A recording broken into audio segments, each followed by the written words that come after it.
Il existe un vertige silencieux caché dans la mémoire du monde. Chaque pierre, chaque grain de sable semble murmurer une histoire plus ancienne que la nôtre.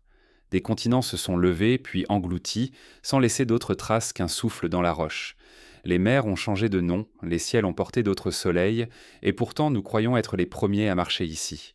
Peut-être que la Terre n'est pas un théâtre en marche, mais une scène rejouée. Peut-être que nous vivons au milieu des ruines d'autres humanités, effacées par d'antiques recommencements. La mémoire du monde n'est pas linéaire, elle tourne, s'efface, recommence. Et parfois, dans le silence d'un désert ou la profondeur d'un océan, une voix semble encore dire « ce n'est pas la première fois ». Il existe dans le cœur du monde une amnésie profonde, une forme de silence tissé dans les couches de la pierre et dans le souffle du vent. La Terre ne se souvient pas comme nous. Elle ne conserve pas les dates ni les noms, mais les traces, les empreintes, les formes effacées de ce qui fut. Tout ce que nous croyons savoir de notre passé repose sur des fragments, des éclats arrachés à l'immensité du temps. Et pourtant, parfois, ces fragments semblent appartenir à une histoire beaucoup plus vaste, plus ancienne, presque étrangère à notre chronologie fragile. Lorsque l'on observe la planète avec patience, on découvre que chaque ère semble se dissoudre avant de renaître. Les continents se séparent, s'entrechoquent, se fondent à nouveau. Les mers s'avancent sur les terres, puis se retirant dans un long soupir. Des espèces disparaissent, d'autres naissent dans le même sol où reposaient leurs prédécesseurs. Tout cela ressemble moins à une progression qu'à une respiration, comme si la Terre elle-même exhalait des civilisations et les reprenait ensuite dans son sommeil. Il y a, dans les pierres anciennes, des secrets qu'aucune science n'a complètement éclaircis. Certains blocs de granit découpés avec une précision presque impossible, des ruines dont l'âge semble contredire nos chronologies. Sous la poussière de la mémoire, tout paraît plus vieux que prévu. Peut-être parce que le monde ne s'est pas construit une seule fois. Peut-être que chaque époque humaine n'est qu'une réapparition, une redite d'un texte dont les premières pages ont été effacées à jamais. Les anciens mythes parlent souvent de recommencement, des déluges, des feux célestes, des nuits sans soleil. Dans presque toutes les civilisations, on retrouve l'idée d'un monde détruit puis restauré. Les Sumériens évoquaient l'ensa des règnes antédiluviens d'une durée inimaginable. Les Grecs parlaient pas des âges de l'humanité. Or, argent, bronze, fer, autant de cycles qui finissaient dans la ruine avant un renouveau. Les peuples de l'Amérique ancienne racontaient, eux aussi, la succession des soleils, 4 mondes précédant le nôtre, chacun englouti par un cataclysme. Cette répétition mythique n'est peut-être pas qu'une métaphore morale, elle pourrait être la mémoire distordue d'un phénomène réel. Dans le souffle des glaces et les traces géologiques, la Terre garde le souvenir d'extinctions massives. 5 grands effacements, connus, ont redéfini la vie. Mais entre ces événements, il y eut d'innombrables petites morts, des fractures plus discrètes, presque invisibles à l'échelle du temps humain. À chaque fois, la nature recommence, patiemment, comme si elle rejouait la même mélodie, mais avec des variations subtiles. Nous sommes peut-être les enfants d'un cycle parmi d'autres, ignorant tout des civilisations qui auraient pu fleurir avant le dernier effacement. Il existe des récits de cités englouties, d'artefacts impossibles, de pierres taillées dans des formes qui défient le temps. Des archéologues sceptiques les rangent dans la catégorie des coïncidences, des illusions d'érosion. Mais d'autres, plus silencieux, se contentent de se demander « Et si ces pierres étaient les restes d'un monde que la Terre a voulu oublier ?» Sous les océans, des ruines apparaissent parfois alignées avec une précision troublante. Les images de Yonaguni, au large du Japon, montrent des terrasses et des escaliers se sculpter dans la roche sous-marine. Certains y voient notamment la main de l'homme, d'autres le simple jeu des courants et du hasard. Mais le doute persiste. Si le niveau des mers a monté après la dernière glaciation, que reste-t-il de ce que les hommes bâtissaient quand les côtes étaient vraiment différentes ? Peut-être qu'à chaque montée des eaux, des mondes entiers ont été avalés, puis oubliés.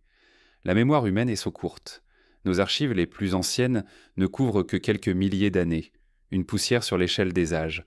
Entre chaque ère connue, il existe des gouffres de silence, des dizaines de millénaires où nous ne savons rien, sinon que la Terre continuait de tourner.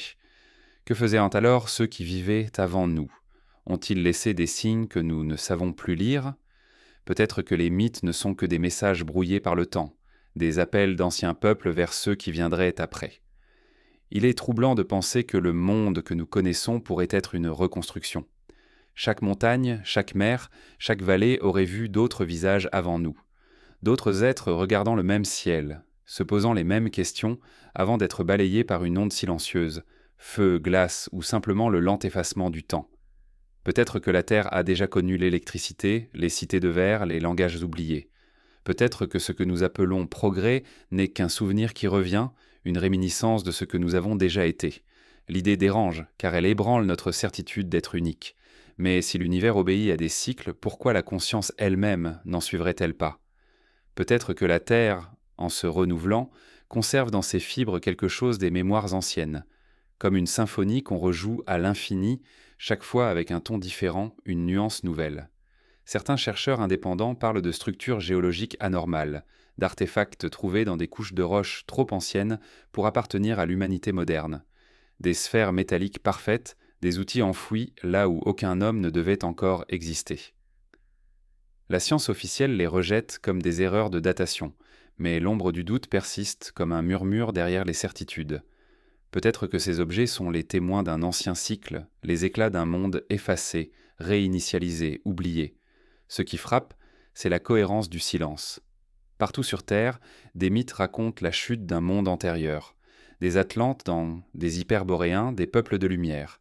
Et partout dans le chemin, les survivants auraient en transmis, sous forme d'allégorie, le souvenir d'un effacement. Ces récits ne cherchent pas à convaincre. Ils se contentent de rappeler que tout recommence, que ce qui fut sera à nouveau. Dans les profondeurs de la mémoire géologique, la Terre ne ment pas. Elle porte les cicatrices de ses renaissances. Les couches de cendres, les fossiles soudain interrompus, les lignes de sédiments qui marquent une fin brutale. Tout indique que la stabilité n'est qu'une illusion temporaire, et dans ce rythme de destruction et de recommencement, l'humanité n'est qu'un souffle, un instant suspendu entre deux oublis. Peut-être que ce que nous appelons histoire n'est qu'un fragment d'une boucle immense, un cycle dont nous avons perdu le commencement et dont la fin sera, un jour, effacée à son tour. Nous sommes les témoins inconscients d'une mémoire qui se répète sans se souvenir. Et lorsque la terre s'endort à nouveau, engloutissant nos traces sous la pierre et le sel, d'autres viendront, croyant eux aussi être les premiers. Comme un refrain ancien, la vie se relèvera, recommencera à écrire, sans jamais savoir que le livre est déjà plein. Le monde ne vieillit pas, il oublie. Et dans cet oubli, il se réinvente. Sous nos pieds, la Terre garde un secret plus vaste que nos cartes, plus profond que nos souvenirs. Chaque pas que nous faisons s'enfonce dans des strates d'oubli, et dans cet oubli dorment les empreintes d'autres êtres, d'autres civilisations peut-être, effacées par le temps comme des dessins dans le sable avant la marée. Quand on observe un désert, on croit voir le vide. Mais le désert n'est jamais vide. Il est la mémoire silencieuse de ce qui fut. Sous chaque grain de sable se cachent les restes d'un monde disparu. Il suffit parfois d'une tempête pour que la surface se déplace et qu'apparaisse l'espace d'un instant un fragment d'histoire. Une pierre taillée, un motif, un outil, un symbole dont le sens s'est éteint depuis des millénaires. Et puis, le vent recouvre tout, refermant le secret. C'est ainsi que la Terre conserve sa pudeur. Elle révèle sans jamais tout dire, offrant au regard humain seulement ce qu'il est prêt à comprendre. Les archéologues le savaient du bien. La Terre parle par couches. En creusant, il traverse le temps. Chaque centimètre est une page, chaque fragment, un mot arraché à une langue perdue. Mais ce livre est incomplet, car entre les pages connues, il manque des chapitres entiers, des pans d'humanité que rien ne semble relier à la chronologie que nous avons bâtie. Ces absences dérangent. Elles ne s'intègrent pas dans le récit linéaire que nous aimons tant. Alors on les range à part, dans les marges, sous l'étiquette commode de mystère. Pourtant, ce sont souvent ces marges qui contiennent les vérités les plus anciennes. Il existe dans certaines régions du monde des structures qui défient la logique du temps. Des blocs colossaux que même nos machines modernes auraient été du mal à déplacer. Des ruines si précises qu'elles semblent avoir été façonnées par des mains qui connaissaient des techniques oubliées. Les bâtisseurs en sont inconnus, leur langue perdue, leur cause effacée. Les plus prudents y voient comme des coïncidences, les plus audacieux y lisent des traces d'un monde antérieur au nôtre. Sous la poussière de la mémoire, les empreintes se superposent. L'humanité marche toujours sur elle-même, sans le savoir. Dans les vallées où l'on découvre des outils de pierre, dans les plateaux où gisent des mégalithes, on sent le souffle d'un passé qui n'a jamais vraiment disparu. Certains lieux semblent n'en retenir le souvenir de ceux qui y ont vécu. Il y a dans leur silence une densité étrange, comme si la pierre elle-même se souvenait. Certains peuples anciens parlaient de la terre comme d'un être vivant. Ils disaient qu'elle se souvenait, qu'elle respirait, qu'elle pouvait effacer ce qu'elle jugeait trop lourd à porter. Peut-être avaient-ils raison. Peut-être que la planète, dans sa lente sagesse, se débarrasse parfois de ce qui menace son équilibre. Et dans ces moments-là, tout recommence, mais jamais tout à fait de la même façon. Les empreintes, elles, demeurent. Elles ne se montrent qu'à ceux qui cherchent sans vouloir posséder. Car l'histoire enfouie ne s'offre pas à la conquête. Elle se laisse deviner, comme un parfum ancien dans une maison abandonnée.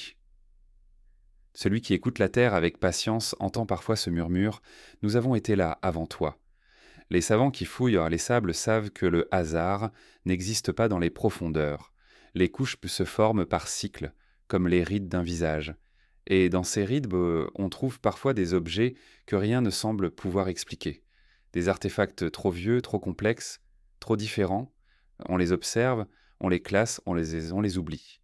Mais chacun de ces fragments est une question que la Terre nous pose. Sous la poussière du temps, les empreintes humaines se mêlent à celles des éléments. Les pluies, les feux, les séismes effacent les contours, mais quelque chose subsiste, la forme, l'intention, le geste. C'est cela la mémoire du monde, pas les détails, mais la présence, comme une ombre qui persiste après que la lumière s'est éteinte. Dans les déserts d'Égypte, certains blocs portent des marques d'usure qui ne correspondent à aucun outil connu. Dans les montagnes d'Amérique du Sud, les pierres s'ajustent entre elles avec une précision qui défie le temps. Dans les profondeurs marines, d'anciennes routes s'enfoncent sous les vagues. Chaque indice semble murmurer une même vérité. Il y a eu, avant nous, quelque chose. Une humanité oubliée, peut-être plusieurs, qui ont laissé leur empreinte avant d'être effacées par le souffle des âges. Mais pourquoi ces traces persistent-elles ? Pourquoi certaines pierres refusent-elles d'oublier ? Peut-être parce que tout oubli n'est jamais total. La mémoire du monde fonctionne comme un écho. Elle efface les voix, mais garde la résonance. Et dans cette résonance, on perçoit les contours d'une autre histoire, celle que nous ne voulons pas entendre, parce qu'elle trouble la simplicité de la nôtre. Certains pensent que ces empreintes ne sont pas le fruit du hasard, mais une forme de message, un rappel laissé par les anciens cycles à ceux qui viendraient après. Une façon de dire « Nous avons existé, vous aussi, vous passerez ». Ce message ne se lit pas dans les livres, mais dans le relief des pierres, dans la courbure d'un sentier oublié, dans le dessin que la nature trace autour de ce qu'elle choisit de conserver. Le plus étrange, c'est que certaines de ces empreintes semblent correspondre à des connaissances que nous croyons récentes, des alignements astronomiques précis, des proportions que l'on retrouve dans des monuments séparés par des océans et des millénaires, comme si la même main invisible avait guidé des peuples éloignés, leur inspirant les mêmes formes, les mêmes structures, les mêmes symboles. Ce n'est peut-être pas une coïncidence. Peut-être que la mémoire de la Terre, en se répétant, imprègne les esprits des hommes, les poussant à reconstruire ce qui fut autrefois. Sous la poussière, les empreintes ne vieillissent pas. Elles patientent, elles attendent le moment où quelqu'un, par hasard ou par instinct, les découvrira à nouveau. Alors, le passé s'ouvre comme une blessure qui n'a jamais cicatrisé. Le chercheur qui trouve une pierre gravée ou un objet inexplicable ne fait pas que découvrir un vestige. Il réveille un souvenir du monde. La poussière est une gardienne fidèle. Elle recouvre tout, sans distinction, et dans ce geste d'oubli, elle protège. Ce que nous appelons ruine est peut-être une forme de préservation. Ce que nous croyons détruit n'est souvent que mis en sommeil. Le temps, sous son apparente cruauté, agit parfois comme un archiviste discret. Il cache ce qui doit être retrouvé plus tard, quand les hommes seront prêts à comprendre. Dans chaque empreinte se trouve une part d'éternité. Elle témoigne du passage, de la fragilité, mais aussi de la continuité. Nous aussi nous laisserons nos traces, croyant qu'elles dureront toujours. Et un jour quelqu'un les retrouvera, les observera avec la même incompréhension que nous face à celle du passé. Il se demandera qui nous étions, ce que nous pensions, ce que nous avons perdu. Ainsi tourne la roue du monde. Les empreintes se superposent, la poussière les recouvre, puis un vent nouveau les révèle. Rien ne disparaît vraiment. Tout s'endort, tout attend. Et peut-être que la Terre, dans son oubli apparent, se souvient mieux que nous tous, car sous la poussière, la mémoire du monde respire encore. Elle ne demande qu'une chose, tant qu'on l'écoute sans vouloir la posséder. Et lorsque le vent se lève à nouveau, soulevant les sables pour dévoiler d'autres vestiges, c'est comme si le monde chuchotait. Ce que tu découvres, je l'ai déjà vécu. Ce que tu bâtis, je l'ai déjà effacé. Et dans ce murmure, une promesse, celle d'un éternel recommencement où chaque empreinte devient le prélude d'une autre, dans la grande respiration de la terre. Il fut un temps peut-être très lointain où les montagnes n'étaient pas celles que nous connaissons. Leurs cimes n'avaient pas encore pris la forme qu'elles exhibent aujourd'hui, et leurs noms, s'ils existaient, appartenaient à d'autres langues, disparues avec ceux qui les prononçaient.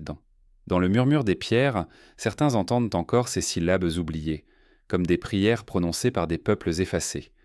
Chaque montagne fut autrefois un visage, chaque vallée un souvenir. Puis le temps, patient et implacable, a recouvert tout cela de silence. Quand on regarde une chaîne de montagnes, on a souvent l'impression de contempler l'éternité. Pourtant, rien n'est plus mouvant que la pierre. Ce qui semble immobile bouge en secret. Les continents glissent, les reliefs s'élèvent et s'effondrent. Les montagnes, loin d'être des monuments figés, sont des vagues de roches, figées dans une lenteur qui échappe à la perception humaine. Peut-être que ce que nous appelons aujourd'hui les Alpes, l'Himalaya ou les Andes portaient un jadis d'autres formes, d'autres visages, sous des ciels que nul n'aurait reconnus. Mais il existe une autre manière de voir ces montagnes, non comme des constructions géologiques, mais comme des gardiennes, des témoins muets d'âge effacé. Dans certaines traditions, on dit que la mémoire du monde se réfugie dans la pierre la plus haute. Là où l'air se fait mince, les échos du passé demeurent, suspendus comme des prières gelées. Les montagnes n'oublient pas, elles attendent. Des peuples anciens leur donnaient des noms qui n'étaient pas seulement des mots, mais des invocations. Nommer une montagne, c'était lui donner une âme, lui rappeler son rôle dans le grand tissu du monde. Aujourd'hui, ces noms ne nous disent plus rien. Ils dorment dans des langues disparues, dans des chants que plus personne ne chante. Pourtant, parfois, un souffle semble traverser leur crête, et ceux qui l'entendent affirment qu'ils parlent encore dans la langue des anciens. Les montagnes changent, mais elles gardent le souvenir de leurs précédentes existences. Certaines portent des traces d'anciens rivages, comme si elles avaient été autrefois le fond d'un océan. D'autres abritent des fossiles de créatures marines, témoins d'un monde inversé. Ces indices rappellent que le monde n'a pas toujours eu la forme que nous lui connaissons. Peut-être que sous d'autres ciels, d'autres humanités ont contemplé ces sommets lorsqu'ils étaient dans des plaines, lorsqu'ils étaient dans des mers. Peut-être ont-ils donné à ces terres des noms que la pierre seule se souvient encore. Il est des montagnes dont les flancs portent des marques inexplicables, des entailles, des gravures, des symboles. Certains semblent se raconter des histoires que nous ne savons plus lire. Les chercheurs modernes y voient des rites anciens, mais il est possible que ce soit des messages d'un autre âge. Comme si quelqu'un avant nous avait voulu inscrire dans la roche la preuve de son passage, de peur que la terre ne l'efface à nouveau. Ces symboles résistent aux intempéries, défiant le vent et le temps. Ils sont les cicatrices d'un monde qui s'efforce de ne pas sombrer dans l'oubli total. Dans certaines régions, les habitants affirment que les montagnes respirent, qu'elles émettent des sons imperceptibles, des vibrations subtiles, comme le battement d'un cœur enfoui. Peut-être est-ce là une simple légende, ou peut-être est-ce une forme de mémoire que nous ne savons plus entendre. Car la pierre, lorsqu'elle se fissure, gémit d'une manière presque vivante. Si la terre pouvait parler, sa voix serait celle des montagnes. Les civilisations anciennes bâtissaient souvent leurs temples au pied de ces géants. Non par hasard, mais par reconnaissance. Elles savaient que la montagne reliait le monde visible à celui de l'invisible. Elle était un axe, un point de passage, une échelle entre la terre et le ciel. En l'observant, elles croyaient y lire les cycles de la création, les signes d'un temps qui se répète. Aujourd'hui, nous la regardons comme un décor, mais autrefois, elle était un temps oracle. Certains sommets, comme ceux des Andes ou du Tibet, sont encore considérés comme des lieux de mémoire sacrés. Des pèlerins y montent, non pour conquérir, mais pour se souvenir. Ils disent que dans le vent des hauteurs, on peut entendre le passé. Ce vent glacial, chargé d'âmes et de poussière, serait le dernier souffle des mondes disparus. Chaque pas vers le sommet devient alors une traversée dans le temps, une lente remontée vers ce que la terre a voulu taire. Il existe aussi des légendes selon lesquelles certaines montagnes auraient changé de place, pas au sens géographique mais spirituel. On raconte que lorsqu'un monde s'effondre, la terre réarrange ses repères, modifie la carte du sacré. Ainsi, une montagne peut cesser d'être un centre du monde pour devenir un simple rocher anonyme. Et ailleurs une autre s'éveille, portant à son tour la mémoire du cycle nouveau. C'est ainsi que le sacré migre, sans prévenir, comme une flamme qui cherche un autre flambeau. Quand on observe les vieilles des cartes, on remarque des noms étranges, souvent oubliés. Certains sommets y portent des appellations que personne n'utilise plus. Ces mots viennent de langues disparues, d'époques où les montagnes avaient d'autres significations. Parfois, ces noms évoquent donc des dieux, des créatures ou des étoiles. Ils révèlent une vision du monde où tout était lié. Le ciel, la pierre, la conscience. Ces cartes sont des vestiges d'une géographie spirituelle que nous avons perdue. Dans le cœur des montagnes, des cavités s'ouvrent comme des portes. Beaucoup ont été explorées, d'autres restent inaccessibles. Certaines contiennent des peintures ou des inscriptions dont le sens échappe à nos interprétations, d'autres simplement le silence. Ce silence n'est pas vide, il semble chargé, presque vivant. Ceux qui s'y aventurent en disent parfois ressentir une présence, comme si la montagne les observait. Peut-être est-ce la mémoire du lieu qui se manifeste, curieuse de ces êtres venus troubler son repos. Dans certaines cultures, on raconte que les montagnes furent jadis des géants endormis. Leur immobilité n'était qu'une illusion, leur sommeil un état d'attente. Elles auraient bien connu le monde d'avant et attendraient en son retour. Chaque tremblement de terre, chaque grondement dans leurs entrailles serait une tentative de se souvenir, un mouvement du passé cherchant à refaire surface. Il est fascinant de penser que les montagnes pourraient avoir des souvenirs, que sous leur glace, dans leurs failles, se cachent les archives d'ères révolues. Peut-être qu'un jour, une avalanche révélera une forme, un objet, un vestige qui bouleversera tout ce que nous croyons savoir. Ce serait la preuve que notre monde n'est qu'un maillon d'une chaîne infinie que d'autres mondes ont porté d'autres noms, d'autres visages, avant de se fondre dans la pierre. Les montagnes ne parlent pas, mais elles murmurent dans le vent.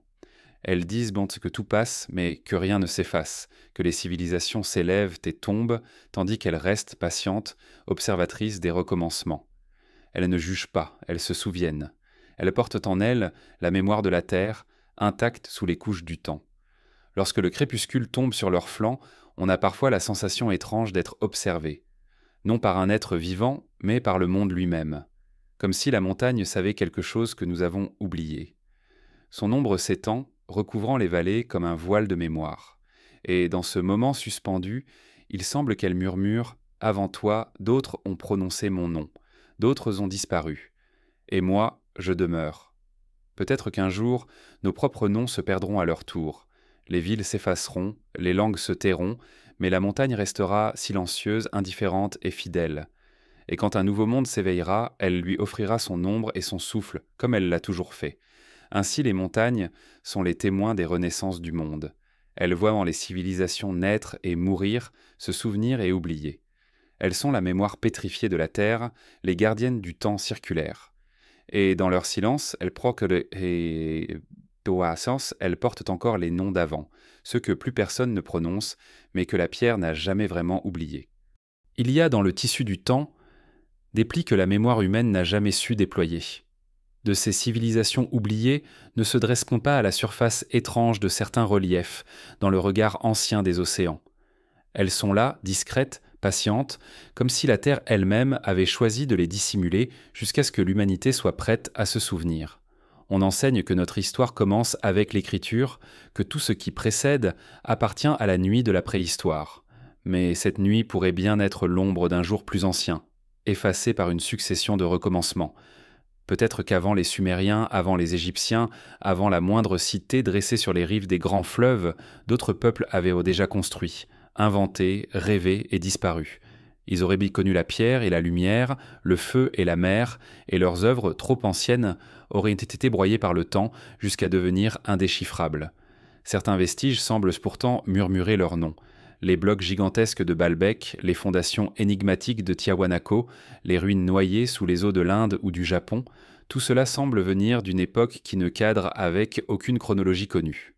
Ces lieux ne parlent pas d'un simple hasard de construction, mais d'une conscience. Une intention ancienne, peut-être née dans un monde où la mémoire n'avait pas encore choisi de se fragmenter. Ces civilisations, avant le souvenir, auraient connu un rapport au monde différent du nôtre. Elle ne séparait peut-être pas la science du sacré, ni la matière de l'esprit. Pour elle, bâtir, c'était prolonger la création elle-même, inscrire l'ordre dans le chaos. Leurs monuments, aujourd'hui réduits à des ruines, devaient raisonner avec la terre et le ciel, alignés sur des forces que nous ne comprenons plus. Elles ne cherchaient pas à dominer la nature, mais à s'y fondre, à y inscrire leur souffle. C'est peut-être pour cela qu'elles ont si bien disparu. Elles ont su s'effacer sans rompre l'équilibre du monde. L'oubli de ces civilisations ne serait donc pas un accident, mais une forme de cycle naturel. Tout ce qui atteint un sommet finit par retomber dans la poussière, non par punition mais par nécessité, car la Terre se renouvelle en effaçant. Elle ne conserve que ce qui doit servir au recommencement. Peut-être que les peuples d'avant le souvenir ont compris cela. Peut-être ont-ils accepté leur disparition, laissant derrière eux des marques subtiles, des empreintes dans la pierre, des symboles destinés à éveiller un jour la mémoire de leurs descendants. Certains mythes semblent raconter cette transition. Dans de nombreuses cultures, on trouve le souvenir d'un âge d'or, suivi d'un cataclysme. Un monde de lumière, détruit par l'eau ou le feu, puis remplacé par un autre, plus fragile, plus imparfait. Ces récits souvent se retrouvent aux quatre coins du monde, comme s'ils provenaient d'une même source. Les anciens Égyptiens parlaient qu'on a des Zep-Tepi, le premier temps, lorsque les dieux marchaient bescons parmi les hommes. Les Mayas évoquaient les civilisations antérieures, englouties pendant sous les flots. Les Grecs racontaient souvent les cycles de l'humanité, détruite et recréée à chaque ère. Ces mythes, derrière leurs métaphores, gardent peut-être la trace d'un souvenir collectif, d'un traumatisme cosmique que la conscience humaine n'a jamais su complètement effacer. Les traces matérielles de ces mondes sont rares, mais leur absence même devient un signe. Les ruines effacées par le sable, les structures recouvertes par la mer, les anomalies que la science ne parvient pas à expliquer sont autant de fragments d'une histoire plus vaste. Quand un objet ancien défie la chronologie, on le classe comme curiosité, on le range à part. Pourtant, ces fragments, mis bout à bout, dessinent la silhouette d'un monde oublié. On dit que la mémoire humaine est une maison aux multiples pièces, dont la plupart sont fermées. Les civilisations avant le souvenir seraient un pan ces pièces murées, ces chambres où dort encore la lumière ancienne. Parfois, un rêve, une découverte, une intuition en entr'ouvre la porte. Alors, quelque chose en nous se souvient. Un écho familier, un sentiment de déjà-vu, une étrange nostalgie de lieux que nous n'avons jamais vus. Peut-être que la mémoire du monde ne se trouve pas seulement dans la pierre, mais aussi dans nos cellules, dans l'eau que nous buvons, dans la poussière que nous respirons. Nous portons peut-être en nous le souvenir de ces mondes, transmis de cycle en cycle, à travers la matière même de la Terre. Ce que nous appelons progrès n'est peut-être qu'un souvenir qui revient. L'humanité redécouvre sans cesse ce qu'elle a déjà su. L'électricité, l'astronomie, la géométrie, les métaux, toutes ces connaissances pourraient être les reflets d'une sagesse antérieure. Nous croyons inventer, mais nous retrouvons. Nous pensons avancer, mais nous revenons, encore et encore, vers un point invisible où tout a déjà eu lieu. C'est peut-être cela la véritable réinitialisation. Non pas la fin brutale d'un monde, mais le recommencement d'une mémoire. Si ces civilisations ont existé, elles n'étaient peut-être pas nombreuses, ni uniformes. Certaines auraient pu être éphémères, nées dans des conditions différentes, adaptées à un climat, à une énergie du monde qui n'est plus la nôtre. D'autres auraient pu atteindre un niveau de conscience que nous n'avons pas encore retrouvé. Elles n'auraient pas compris le langage du vent, la géométrie des étoiles, le souffle des pierres. Ce n'est pas la technologie qu'elles auraient maîtrisée, mais l'harmonie. Une harmonie si subtile qu'elle s'est effacée sans bruit, sans ruine apparente, comme une respiration qui s'achève. Peut-être que certaines traces nous parviennent encore, non sous forme d'objets, mais d'idées. Certaines intuitions collectives, certains symboles universels, la spirale, le cercle, la croix solaire, reviennent dans toutes les cultures, comme si elles avaient été inscrites dans la mémoire profonde de l'humanité. Ces formes pourraient être les vestiges d'un langage premier, un alphabet du monde dont nous n'avons gardé que les échos. Les civilisations avant le souvenir ne sont pas seulement des hypothèses archéologiques, elles sont des miroirs. Elles nous rappellent que tout ce que nous croyons solide n'est que provisoire, que la pierre elle-même finira par se dissoudre et que nos villes, nos langues, nos certitudes seront à leur tour recouvertes d'un nouveau silence. Mais dans ce silence, quelque chose survivra, un motif, une idée, une vibration. Ce sera la graine du cycle suivant.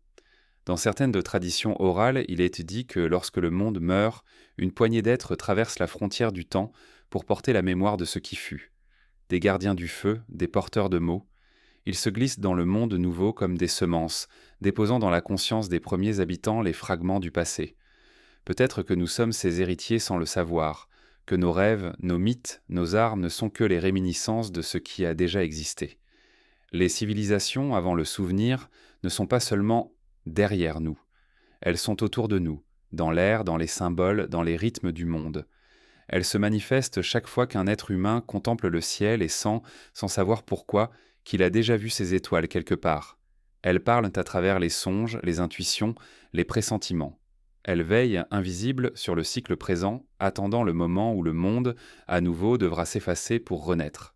Et lorsque ce moment viendra, lorsque la Terre décidera de tourner la page une fois encore, peut-être que nous aussi deviendrons une civilisation avant le souvenir. Nos cités s'effondreront, nos langues s'éteindront, et de nous ne restera que ce que le vent aura choisi d'épargner.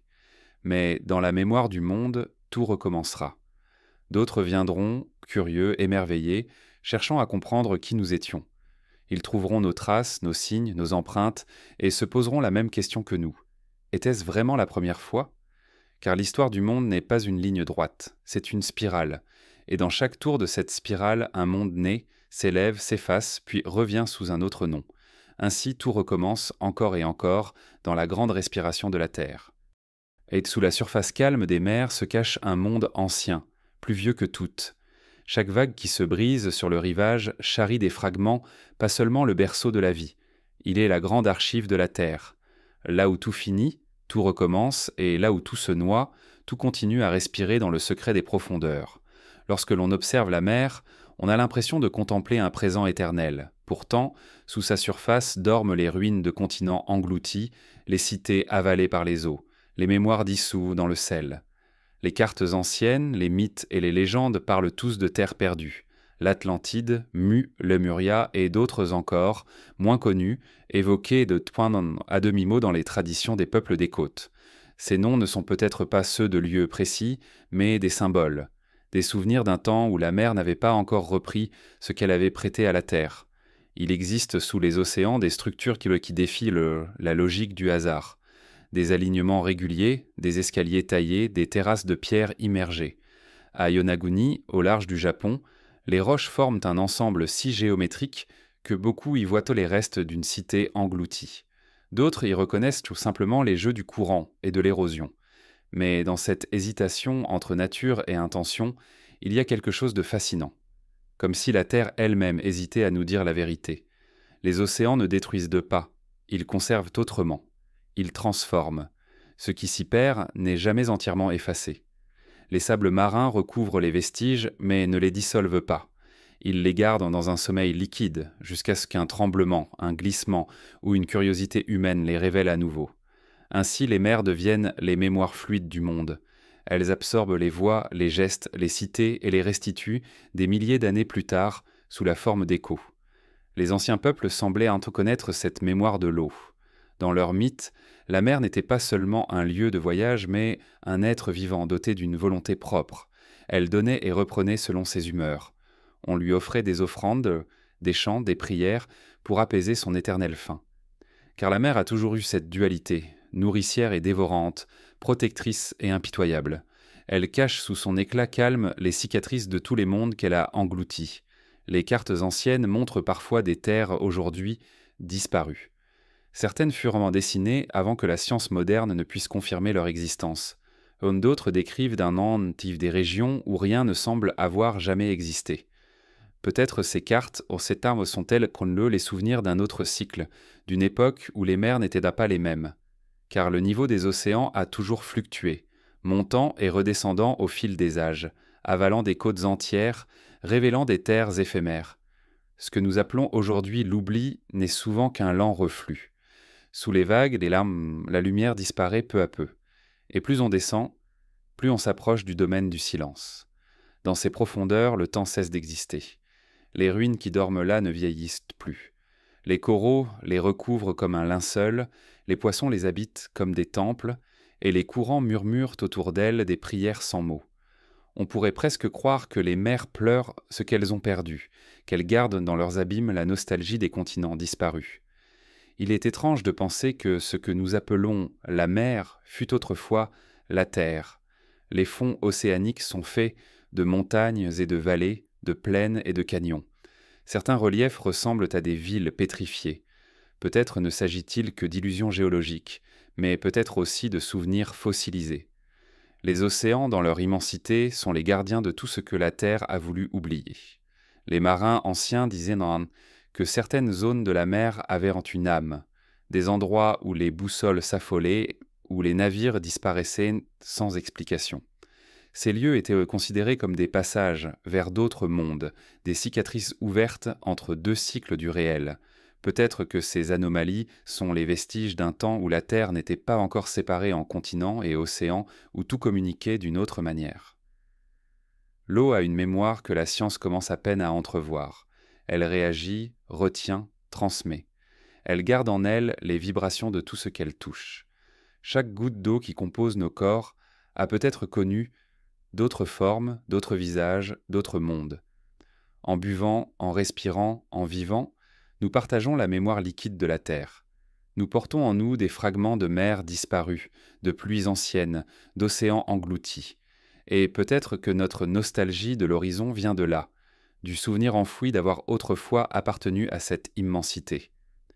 Les océans ne sont pas seulement des archives du passé, ils sont aussi les prophètes du futur, car ce qu'ils ont fait, ils le referont. Leurs mouvements sont cycliques, leurs marées suivent un rythme que la Terre semble écouter comme une respiration.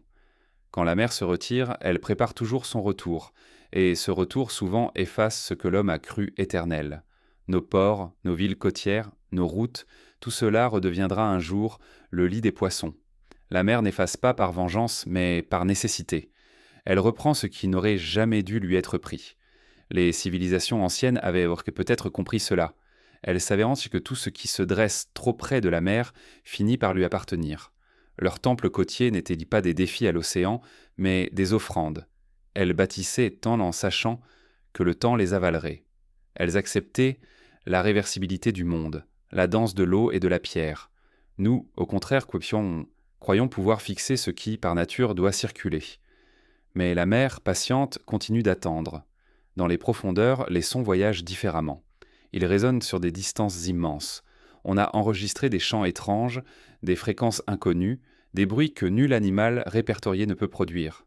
Peut-être sont-ce simplement les craquements du monde, ou peut-être les voix anciennes des océans, celles des mondes qui précédèrent le nôtre. Si l'eau garde la mémoire, alors chaque vague, chaque son, chaque courant pourrait être un message. Nous n'avons simplement pas encore appris à le lire. Les mythes des peuples marins racontent souvent qu'il existe des cités intactes sous les flots, des royaumes de lumière où vivent encore les ombres des anciens. Ces récits ne sont pas forcément des inventions. Peut-être parle-t-il d'une mémoire qui cherche à se manifester, d'un souvenir collectif transmis par la mer elle-même. Certains plongeurs affirment avoir ressenti dans les profondeurs une étrange présence, comme si la mer les observait, curieuse et mélancolique. L'eau semble reconnaître ceux qui la regardent avec respect. Sous les vagues, le monde ne dort pas. Il attend.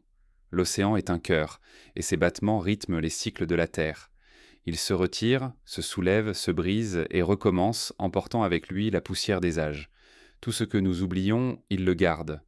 Tout ce que nous croyons perdu, il le veille. Et peut-être un jour, quand le monde redeviendra calme, les mers s'ouvriront à nouveau. Elles révéleront leurs trésors, leurs ruines, leurs mémoires. Alors, nous comprendrons que rien ne s'est jamais vraiment perdu, que tout repose simplement dans un autre état du temps. Car les océans ne sont pas des cimetières, ils sont des bibliothèques. Leurs pages sont faites de courants et de silence. Chaque goutte d'eau contient une histoire, chaque vague porte le souvenir d'un monde englouti. Et lorsque le vent soulève l'écume, c'est comme si la mer murmurait, dans une langue ancienne que seuls les rêves peuvent comprendre, « je me souviens de tout ».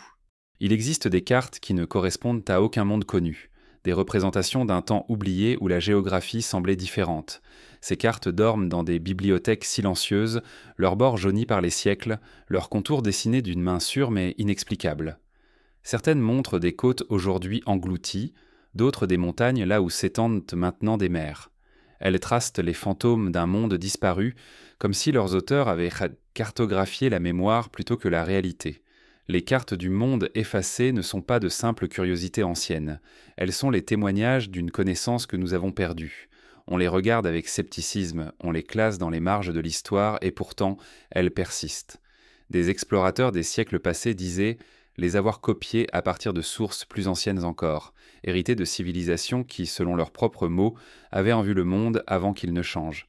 La plus célèbre d'entre elles, souvent citée mais rarement comprise, est la carte de Piri Reis, dessinée au XVIe siècle. Elle représente les côtes de l'Amérique du Sud avec une précision que la science de l'époque ne permettait pas encore.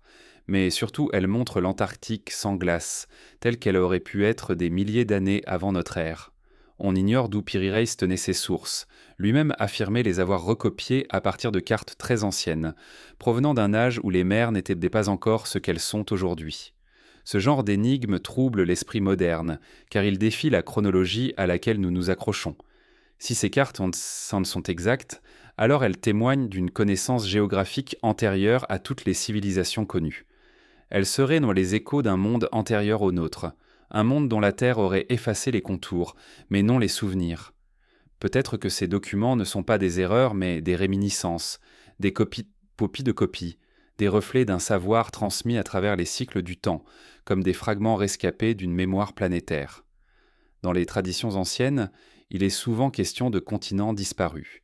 Ces légendes ne se limitent pas à l'Atlantide. Elles apparaissent tout partout, dans les récits de l'Inde qui parlent du royaume de Kumari-Kandam, dans ceux du Pacifique qui évoquent Motmu, ou encore dans les mythes nordiques, où l'on raconte l'effondrement d'un monde avant le nôtre. Ces récits, séparés par les océans, semblent pourtant décrire un même événement, une chute, un engloutissement, une réinitialisation.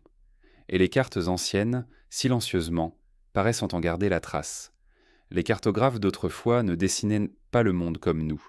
Pour eux, la carte n'était pas une photographie figée de la réalité, mais une représentation vivante, un dialogue entre la terre et l'esprit.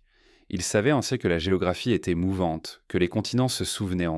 Certains inscrivaient sur leur parchemin des terres que l'on ne voyait plus, non par erreur, mais par mémoire. Ils disaient « Là où il n'y a rien aujourd'hui, il y eut autrefois un rivage ». Leurs cartes étaient à la fois vision et souvenir. Dans certaines archives oubliées, des cartes montrent des routes traversant des mers, reliant des continents que nous croyons séparés depuis toujours. Peut-être que le monde ancien n'était pas morcelé comme le nôtre. Peut-être que les mers étaient des plaines, et que les montagnes que nous connaissons aujourd'hui dormaient alors sous les flots. Ces cartes seraient alors les reflets d'un monde antérieur au grand basculement, un monde que la Terre aurait effacé pour recommencer autrement. Mais pourquoi ces cartes existent-elles ? Pourquoi tant d'indices convergent vers l'idée d'une mémoire ancienne préservée par fragments ? Peut-être parce que la connaissance, comme la pierre et l'eau, suit aussi des cycles. Ce que l'humanité apprend, elle le perd, puis le retrouve, chaque fois sous un autre nom. Les cartes du monde effacé seraient les vestiges d'une science ancienne, non pas technologique, mais intuitive, une science née d'une communion avec la Terre, où le savoir se transmettait par l'observation du ciel, le mouvement des astres, le rythme des marées. Les explorateurs qui découvrirent dans ces cartes en furent souvent troublés. Certains disaient en sentir en elles une sorte de mélancolie, comme si ces dessins portèrent en eux la nostalgie d'un monde englouti. Ils semblaient en dire « Regarde, le monde fut autrefois ainsi ». C'est peut-être cela leur véritable sens, non une preuve, mais un souvenir matérialisé.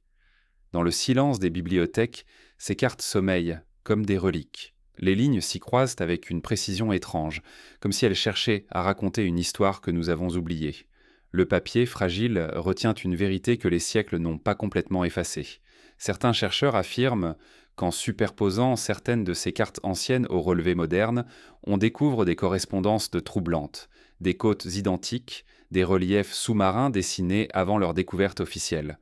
Cela pourrait n'être qu'un hasard, ou bien le signe que la mémoire du monde traverse le temps sous des formes que nous ne savons plus reconnaître. Les cartes du monde effacées ne sont pas seulement des objets d'étude, elles sont des miroirs. En les contemplant, on sent la fragilité de notre propre perception. Nous croyons connaître la Terre parce que nous la voyons telle qu'elle est aujourd'hui, mais elle fut autrefois différente, et elle le sera encore. Chaque ligne, chaque contour, chaque rivage que nous croyons stable n'est qu'une étape dans une métamorphose infinie. Ces cartes rappellent que notre géographie n'est qu'un instant figé dans un mouvement éternel. Il est troublant de penser qu'un jour, nos propres cartes deviendront à leur tour des mensonges. Les continents changeront, les mers se déplaceront et les géographies humaines perdront leur sens. D'autres êtres, peut-être, retrouveront nos dessins et s'interrogeront sur les mondes que nous avons perdus. Ils verront dans nos cartes la trace d'un monde révolu, et peut-être diront-ils, comme nous le disons des anciens, ils savaient dans quelque chose que nous avons oublié. Car les cartes, qu'elles soient tracées sur du parchemin ou gravées dans la mémoire des étoiles, sont les reflets d'un désir profond, celui de comprendre où nous sommes et d'où nous venons. En dessinant le monde, l'humanité cherche à se souvenir. Chaque trait est une tentative pour fixer l'éphémère, pour retenir l'instant avant qu'il ne s'efface. Les cartes du monde effacé sont les preuves que ce geste est ancien, répété, inlassable. D'autres avant nous ont voulu retenir ce qui leur échappait. D'autres ont tracé les contours de leur monde avant que la mer ne les emporte. Peut-être que ces anciens cartographes n'étaient pas des hommes au sens où nous l'entendons. Peut-être étaient-ils les témoins d'un autre cycle, d'une humanité antérieure ou parallèle. Leurs cartes ne représentaient pas un monde extérieur, mais un souvenir intérieur, une vision du réel dans son éternelle transformation.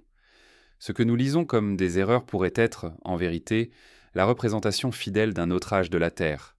Le monde effacé n'a pas disparu, il s'est seulement retiré comme un rivage sous la marée.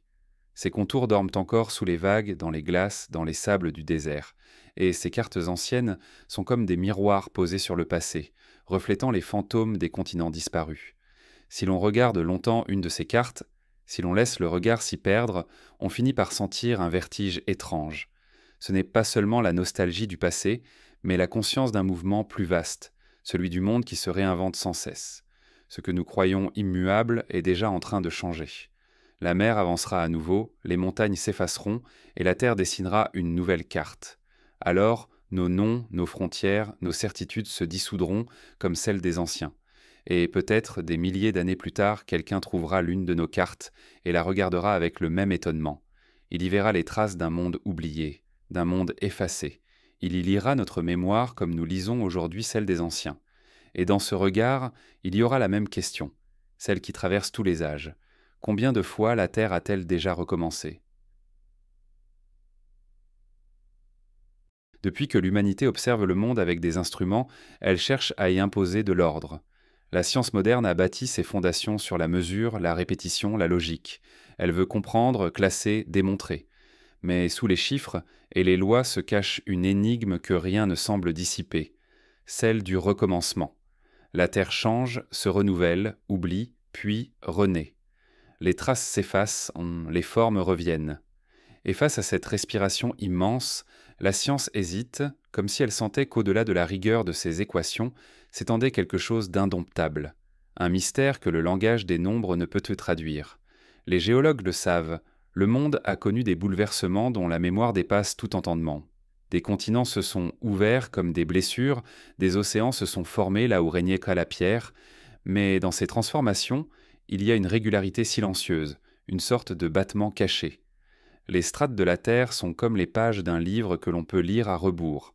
Elles racontent des cycles, expansion, effondrement, silence, renaissance. Cette rythmicité trouble les esprits rationnels, car elle semble obéir à une logique plus vaste que celle du hasard. La science décrit, mais elle ne se souvient pas. Elle considère le temps comme une ligne droite, une succession d'événements. Pourtant, tout dans la nature suggère une boucle. Les saisons, les marées, les battements des cœurs, la rotation des planètes, tout se répète, se réinvente. Peut-être que la Terre, elle aussi, suit un cycle bien plus long, une respiration cosmique qui dépasse notre imagination. Nous en percevons seulement une infime partie, comme une note dans une symphonie dont le reste nous échappe. Certains chercheurs ont tenté de mesurer ces cycles. Ils parlent de pulsations terrestres, de variations lentes dans le climat, dans le champ magnétique, dans la vie elle-même, mais ces rythmes sont si vastes que nos outils ne peuvent les embrasser entièrement. Alors, la science hésite. Elle préfère parler d'accidents, de coïncidences, plutôt que d'un ordre caché. Et pourtant, dans le regard de ceux qui observent la Terre depuis longtemps, il y a ce sentiment persistant, celui d'une répétition voilée. Il existe une forme de peur dans la science, la peur de l'indicible. Reconnaître que tout recommence, que tout s'efface pour renaître, c'est admettre notre insignifiance. Cela revient à accepter que l'histoire humaine n'est peut-être qu'un cycle parmi d'autres, un fragment dans une suite infinie. Et cela, la raison peine à l'admettre. L'esprit préfère croire en la ligne droite, en la progression, en le sens. Mais la nature, elle, n'a jamais connu de droiture. Elle se courbe, se replie, se répète. Elle tourne sur elle-même, indifférente à nos théories. Pourtant, certains savants, discrets, contemplatifs, ont osé poser la question. Ils ont vu dans les cycles terrestres une intention, non au sens religieux, mais comme une cohérence. Ces penseurs ne cherchent pas la vérité dans les laboratoires, mais dans les correspondances, entre la roche et le ciel, entre la lumière et la mémoire. Ils savent que la science, lorsqu'elle s'éloigne trop du mystère, devient aveugle, car comprendre ce n'est pas disséquer, mais écouter. Il fut un temps où la science et la sagesse marchaient ensemble. Dans les temples anciens, les astronomes étaient aussi des poètes. Ils observaient les étoiles non pour les dominer, mais pour s'y accorder. Ils savaient que tout ce qui vit obéit à une harmonie invisible. Aujourd'hui, la science a oublié cette musique. Elle mesure la fréquence, mais non le rythme. Elle décrit la matière, mais oublie la mémoire. Pourtant, au cœur de ces équations les plus précises se cache toujours une zone d'ombre, un espace de silence où se loge le mystère. Quand on parle des grandes extinctions, on évoque souvent des causes extérieures, impacts, volcans, changements climatiques. Mais peut-être ces événements ne sont-ils que les instruments d'un cycle plus vaste, celui de la Terre elle-même qui se régénère. L'humanité, avec sa science, n'est pas extérieure à ce cycle, elle en fait partie. Nous étudions la nature comme si elle nous était étrangère, alors qu'elle nous traverse. Ce que nous appelons recherche n'est qu'une tentative pour retrouver la mémoire dont nous avons été séparés. Certaines découvertes récentes semblent troubler la logique du temps linéaire. Des objets retrouvés dans des couches de terre plus anciennes qu'ils ne devraient en l'être, des structures trop précises pour appartenir à des époques supposées primitives. La science les classe comme anomalies, mais ces anomalies sont peut-être les cicatrices d'autres mondes. Elles rappellent que notre vision du passé est incomplète, que le sol sous nos pieds contient encore des chapitres entiers que nous n'avons pas lus. Dans les laboratoires, on étudie les roches, les fossiles, les isotopes. Mais ces objets ne sont pas seulement des preuves, ils sont des témoins. Ils portent en la mémoire du monde, non pas sous forme de données, mais sous forme de silence. Chaque pierre, chaque fragment fossile murmure le souvenir d'un temps révolu. Et lorsque les chercheurs les brisent pour en extraire la vérité, peut-être qu'ils détruisent aussi le murmure. Car certaines choses ne se livrent pas à la contrainte, seulement à l'écoute. La science moderne observe le ciel avec des télescopes capables de percer les profondeurs du cosmos. Elle voit loin, mais pas encore profondément. Elle mesure les distances, mais non les résonances. Elle cherche des débuts et des fins, alors que tout semble indiquer qu'il n'y a ni commencement ni conclusion, seulement des transformations. Dans cette quête infinie de précision, elle s'éloigne parfois de l'essentiel, le sentiment d'appartenance. Nous faisons partie du cycle que nous tentons de comprendre. Il y a dans l'attitude scientifique une forme de pudeur. Même lorsqu'elle prétend tout expliquer, elle laisse subsister un mystère. Les chercheurs, au fond, savent que certaines questions n'ont pas de réponse définitive. Ils les contournent, les observent, les décrivent, sans jamais oser les formuler pleinement. L'une d'elles est celle-ci. Et si la Terre se souvenait ? Si les cycles que nous mesurons n'étaient vraiment pas des accidents, mais des gestes conscients du monde ? Si la planète elle-même possédait une mémoire, une volonté de recommencer pour se purifier de ses excès ? Dans les moments de lucidité, la science retrouve parfois la poésie qu'elle avait perdue. Un astrophysicien contemple une étoile morte depuis des millions d'années et comprend que la lumière qui le touche aujourd'hui a traversé des âges dont aucun être humain n'a mémoire. Un géologue effleure une pierre vieille de milliards d'années et y sent la continuité de tout ce qui fut. Dans ces instants, la science cesse d'être une discipline, elle devient une forme d'émerveillement. Et cet émerveillement, c'est déjà une manière de se souvenir. La science face à l'abîme des cycles, c'est l'histoire d'un regard qui hésite entre comprendre et accepter. Elle cherche la cause mais trouve la résonance. Elle veut mesurer mais découvre le mystère. À force de sonder le monde, elle finit par se heurter à une évidence. Tout recommence.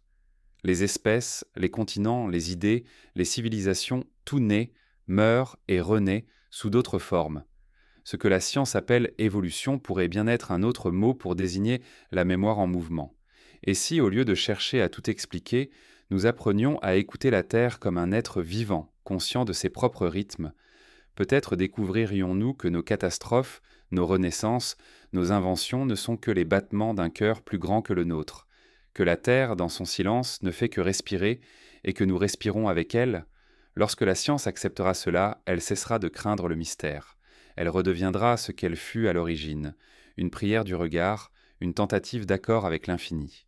Alors, face à l'abîme des cycles, elle ne cherchera plus à mesurer, mais à se souvenir.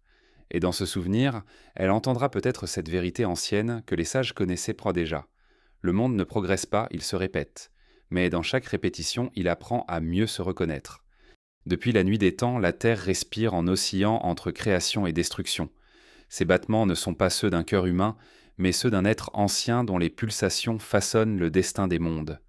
À intervalles réguliers, un silence s'installe, suivi d'un grondement venu des profondeurs ou du ciel.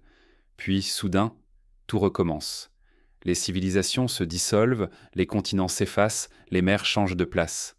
À chaque cycle, la planète semble vouloir se purifier, comme si la mémoire accumulée des âges devenait trop lourde à porter. Les cataclysmes ne sont pas des accidents, ils sont la respiration même de la Terre. Sous la surface stable où nous marchons, les forces se préparent depuis toujours, patientes et inévitables. Les montagnes se soulèvent, les failles s'élargissent, les vents se chargent de cendres. Rien de ce qui existe ne dure, et rien ne s'efface sans laisser une empreinte. Les anciens l'avaient compris. Le monde se détruit pour se rappeler qu'il vit. Dans les mythes de toutes les cultures, on retrouve cette idée d'un effacement nécessaire. Les textes les plus anciens parlent d'eau déchaînée, de feu venu du ciel, de ténèbres qui ont recouvert la terre. Ces récits, longtemps perçus comme des légendes morales, ressemblent pourtant étrangement aux souvenirs géologiques que la science met à jour. Dans la mémoire du monde, les cataclysmes reviennent avec une précision presque rituelle. Ils ne punissent pas, ils recommencent. Il y eut des âges où le ciel s'obscurcit sans cause apparente. Des poussières ont voilé le soleil, et les récoltes se sont éteintes dans le froid. D'autres fois, c'est la mer qui s'est levée, engloutissant les plaines et les villes. Les peuples ont fui vers les hauteurs, croyant échapper à la faim. Mais il n'y a pas d'abri contre le cycle de la terre. Chaque refuge finit par être englouti à son tour.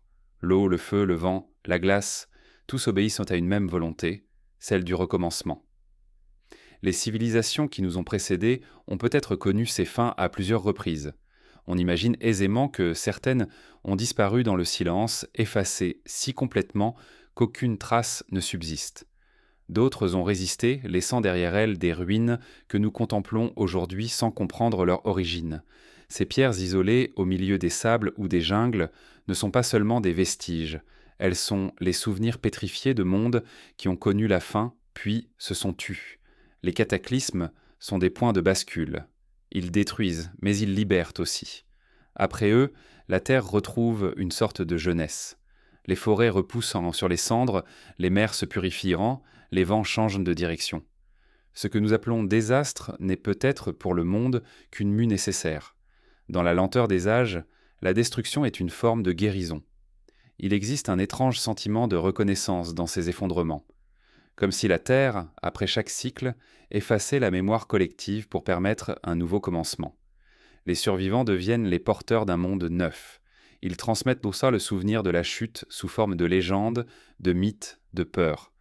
Puis, au fil des générations, ces récits se transforment, perdent leur contour, deviennent dans des contes, jusqu'à ce qu'ils cessent d'être pris au sérieux, jusqu'à ce qu'un autre cataclysme leur redonne sens. Certains lieux du monde semblent le porter les cicatrices de ces renaissances. Dans les plaines glacées du nord, des couches de cendres se succèdent, marquant les traces d'anciennes conflagrations. Dans les déserts, on trouve des strates de verre fondu, comme si le sable avait un jour été liquéfié par une chaleur inhumaine. Dans les montagnes, d'anciens lys marins témoignent de mers disparues depuis des millions d'années. Partout, le monde raconte sa propre destruction et sa propre renaissance. Les cataclysmes ne se limitent pas à la matière, ils touchent aussi la mémoire, la conscience. Après chaque effondrement, l'humanité oublie une partie d'elle-même. Les savoirs se perdent, les traditions se fragmentent, ce qui reste devient sacré puis mythique. Nous vivons dans les ruines d'une connaissance qui a brûlé plusieurs fois.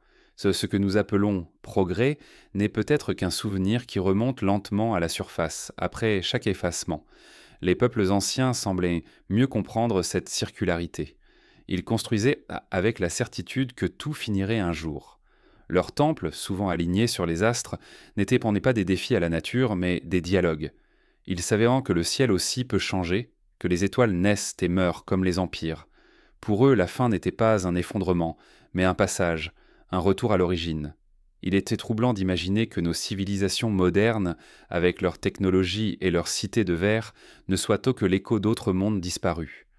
Peut-être que chaque cycle recommence de la même manière. Une humanité s'élève, découvre, s'aveugle de sa propre lumière, puis s'efface. Les ruines que nous redécouvrons ne seraient alors que les miroirs de notre avenir. Certains chercheurs parlent de récurrence, de périodes où les cataclysmes se succèdent avec une étrange régularité. Des cycles de feu et de glace, de sécheresse et d'inondation.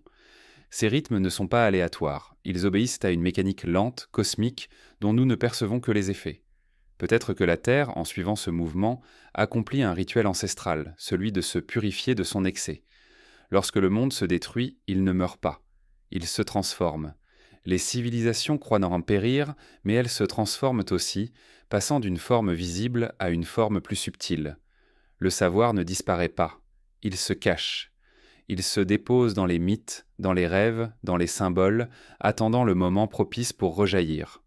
Ce que nous appelons intuition ou inspiration pourrait bien être la mémoire des anciens mondes qui affleure à nouveau dans la conscience humaine. Il y a dans les cataclysmes une beauté étrange, une pureté qui ne se révèle qu'à ceux qui regardent sans peur. Quand le feu consume les forêts, il prépare la terre à la germination. Quand la mer s'avance sur les terres, elle dépose la vie dans son reflux. Quand les vents balernent les cités, ils dispersent aussi les semences du recommencement. Tout est perte, mais tout est promesse. La mémoire des catastrophes ne disparaît jamais complètement. Elle s'imprime dans la pierre, dans les traditions, dans le regard des peuples. Les chants, les récits, les symboles sont les gardiens de cette mémoire. Ils transmettent l'idée que la fin n'est jamais absolue. Dans les plus anciens textes, on parle souvent d'un monde qui renaît du chaos, d'une humanité surgissant des eaux, d'une lumière revenant après la nuit. Ces images ne sont pas des métaphores, elles sont la transcription d'un souvenir collectif. Peut-être que la Terre elle-même se souvient de ses fins. Peut-être que chaque tremblement, chaque souffle du vent, chaque murmure du sol est un rappel. Elle sait qu'elle a brûlé, qu'elle a gelé, qu'elle a pleuré. Et pourtant, elle recommence. Toujours. Le monde entier est un organisme qui s'efface et se reconstruit dans une même pulsation. Nos civilisations, aussi avancées soient-elles, ne sont pas à l'abri de ce rythme. Nous nous croyons maîtres de la nature, mais nous ne faisons que danser au bord de ces cycles. Un jour le vent se lèvera à nouveau, les mers avanceront, et nos cités se dissoudront dans le sel et la poussière. Alors, d'autres naîtront à leur tour, croyant être les premiers. Ils marcheront sur nos traces, trouveront nos ruines, nos objets, nos écrits, et se poseront la même question que nous. Combien de fois cela s'est-il déjà produit ? Le monde n'a jamais cessé de se recommencer. Chaque cataclysme est une respiration, chaque silence une attente. Et dans cette attente, quelque chose veille, la conscience du monde, la mémoire qui ne meurt pas. Un jour viendra où le feu se lèvera encore, où les eaux se soulèveront, où la terre se retournera sur elle-même. Et quand tout semblera perdu, la vie recommencera, humble et neuve, comme si rien n'avait jamais eu lieu. Alors les survivants regarderont le ciel, verront l'horizon se rouvrir, et comprendront que le monde ne s'est pas effondré. Il s'est souvenu. La terre porte dans sa chair les cicatrices des anciens dieux. Pas ceux des mythologies que nous récitons, mais ceux qui furent peut-être réels, non comme des êtres, mais comme des forces. Leurs souvenirs se trouvent inscrits dans la pierre, dans les reliefs, dans les failles et les couches du monde. Ce sont des marques profondes, invisibles à ceux qui ne regardent qu'en surface, mais claires pour qui sait lire la mémoire du sol. Les montagnes, les déserts, les mers fossilisées sont des archives où la planète garde trace des puissances qui l'ont façonnée. Les mythes anciens ne sont peut-être que des traductions humaines de ces mémoires géologiques. Chaque civilisation a senti dans la pierre une présence. Les anciens peuples ne séparaient pas la matière du sacré. Ils voyaient dans les reliefs du monde les gestes des créateurs, les empreintes d'entités venues d'avant le souvenir. Les Sumériens disaient que les dieux avaient tant descendu du ciel pour façonner la terre. Les Égyptiens croyaient donc que leurs temples n'étaient que des reflets terrestres de plans célestes. Les peuples des Andes voyaient dans les montagnes des êtres vivants, dotés d'esprit et de parole. Dans chaque mythe, le divin n'est pas au-dessus, mais en dessous, profondément enfoui dans la pierre et la mémoire. Regarder la géologie, c'est contempler la lente écriture du monde. Les couches du sol racontent non seulement le passage du temps, mais aussi celui des forces contre ceux qui l'ont transformé. Certaines strates qui sont marquées par la violence, les cendres, les métaux, les traces de chaleur extrême. D'autres, non plus douces, témoignent de périodes de paix, d'équilibre. Ce rythme, fait d'explosions et d'accalmie, ressemble étrangement à celui des mythes où les dieux créent et détruisent tour à tour. La pierre n'invente rien, elle se souvient. Il existe dans le monde des lieux où la géologie semble presque vivante, où la terre parle, des canyons dont les parois racontent des millénaires d'histoire, des falaises gravées comme des manuscrits naturels. Certains voyageurs affirment que dans ces endroits, le silence a une densité particulière, comme si le monde y retenait son souffle. Peut-être est-ce la mémoire des dieux, toujours présente sous nos pas, attendant que quelqu'un l'écoute à nouveau. Dans les temps anciens, les prêtres et les sages savaient lire cette écriture. Ils n'avaient pas besoin d'outils pour comprendre les mouvements du monde. Ils observèrent la forme des roches, la disposition des montagnes, la texture du sol. Ils y voyaient des signes, des correspondances, des messages. Leur science n'était pas faite de mesures, mais d'intuition. Ils savaient que la terre parlait lentement, dans une langue que seuls les cœurs silencieux pouvaient entendre. Aujourd'hui, cette écoute a disparu. Nous analysons la pierre, mais nous ne l'entendons plus. Les anciens disaient que les dieux s'étaient retirés dans la terre après avoir façonné le monde, qu'ils s'étaient endormis dans les couches profondes, veillant sur le cycle des renaissances. Peut-être cela n'était-il pas qu'une métaphore. Les forces conséquentes qui ont formé la planète, les pressions, les chaleurs, les déplacements, continuent d'agir, invisibles, silencieuses. Dans chaque tremblement, dans chaque souffle de magma, c'est peut-être leur mémoire qui s'agite encore. La mémoire géologique n'est pas seulement un enregistrement du passé, c'est une conscience en mouvement. Chaque roche, chaque cristal, chaque grain de sable contient l'histoire de ce qu'il a été et de ce qu'il sera. Il ne s'agit pas d'un souvenir immobile, mais d'une mémoire active, qui évolue, qui transmet. Peut-être que les dieux n'étaient rien d'autre que cette mémoire-là, l'intelligence profonde de la terre, que les hommes d'autrefois avaient appris à reconnaître et à nommer. Quand on observe certaines formations rocheuses, on ressent une impression d'intention. Les lignes sont trop parfaites, les angles trop harmonieux. Le hasard géologique semble insuffisant pour expliquer une telle beauté. Ces lieux inspirent le respect, parfois la crainte. Les anciens y bâtissaient des sanctuaires, non pour adorer, mais pour écouter. Ils savaient que là, le monde parlait plus fort. Aujourd'hui encore, ces endroits conservent une atmosphère étrange. On s'y sent observé, accueilli ou rejeté, comme si la pierre avait une humeur, une mémoire de ceux qui sont venus avant. Les peuples anciens ne faisaient pas la distinction entre géologie et divinité. Pour eux, une montagne n'était pas une simple masse de roches, mais un être. Un volcan n'était pas une catastrophe, mais une parole. Le feu intérieur de la terre était perçu comme le souffle des dieux, leur énergie encore active sous la surface. Ce regard sacré sur le monde s'est perdu avec le temps. Nous voyons la matière, mais non le message qu'elle contient. Pourtant, chaque séisme, chaque éruption, chaque effondrement est une phrase du grand texte que la Terre écrit depuis l'origine. Certains sites mégalithiques, alignés sur des lignes d'énergie que les anciens appelaient telluriques, témoignent d'une compréhension profonde de cette mémoire. Les bâtisseurs ne plaçaient pas leurs pierres au hasard. Ils suivaient le flux invisible des forces terrestres. Ils savaient que le sol respire, que la planète pulse. Leurs monuments étaient des instruments d'accord entre l'humain et le monde. Aujourd'hui, ces lieux continuent d'émettre quelque chose. Ceux qui s'y tiennent longtemps disent ressentir un apaisement ou une étrange vibration, comme si la pierre reconnaissait encore les descendants de ceux qui l'avaient érigée. Dans la mémoire géologique, le divin ne se manifeste pas comme une apparition, mais comme une continuité. Les dieux peut-être ne sont pas des êtres qui viennent et partent, mais des forces qui demeurent.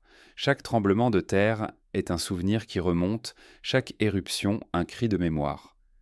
La terre se souvient d'avoir été façonnée, et cette mémoire se traduit en mouvement. Ceux qui observent les couches profondes de la croûte terrestre découvrent parfois des anomalies étranges.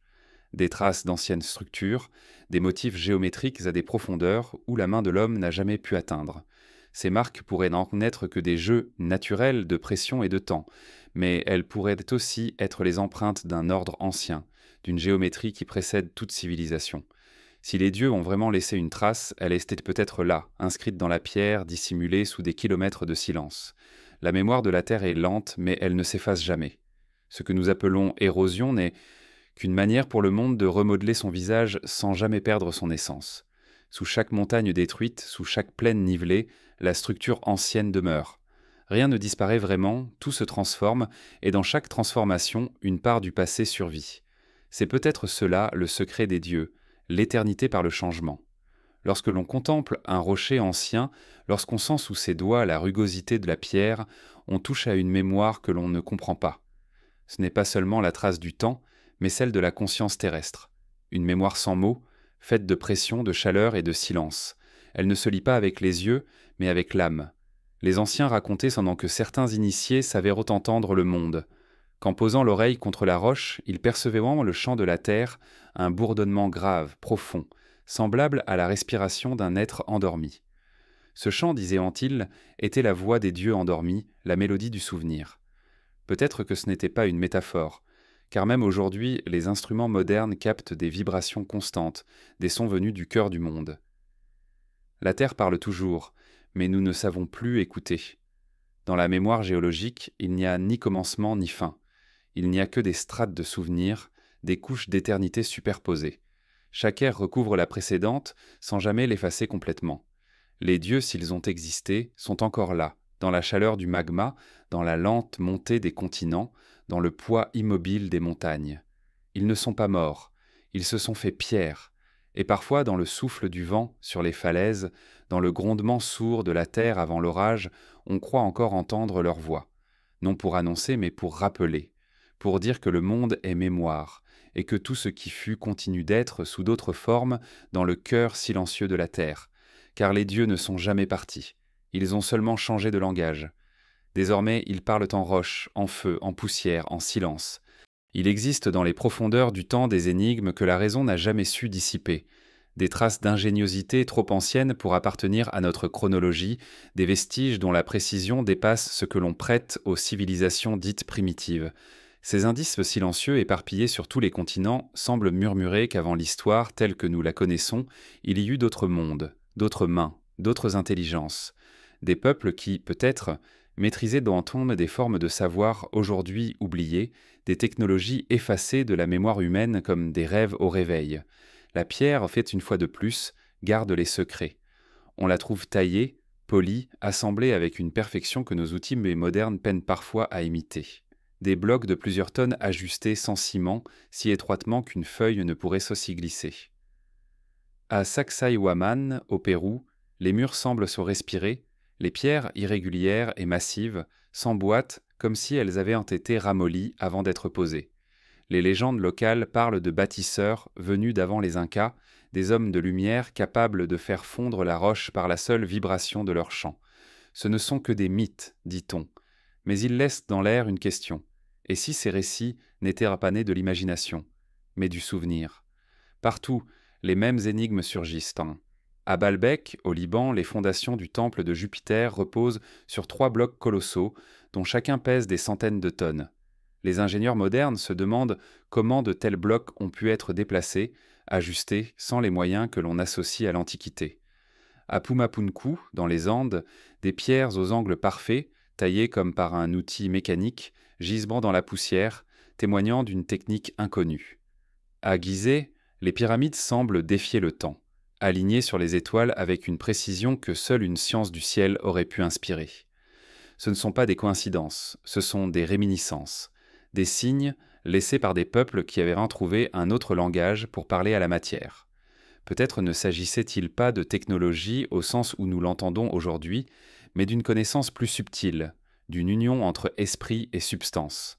Les anciens bâtisseurs semblaient comprendre que la pierre n'est pas morte, qu'elle réagit, qu'elle vibre, qu'elle se plie parfois à la volonté de celui qui sait l'écouter. C'était une idée, insensée pour l'esprit moderne, traverse pourtant toutes les mythologies. Dans certaines traditions, on raconte que les peuples d'avant l'histoire maîtrisaient la science du son, qu'ils savaient déplacer les pierres par la résonance, soulever les masses par l'harmonie. Les temples anciens, les amphithéâtres, les mégalithes alignés sur des lignes énergétiques témoignent peut-être de cette connaissance perdue. Les fréquences de ces lieux ne sont pas fortuites.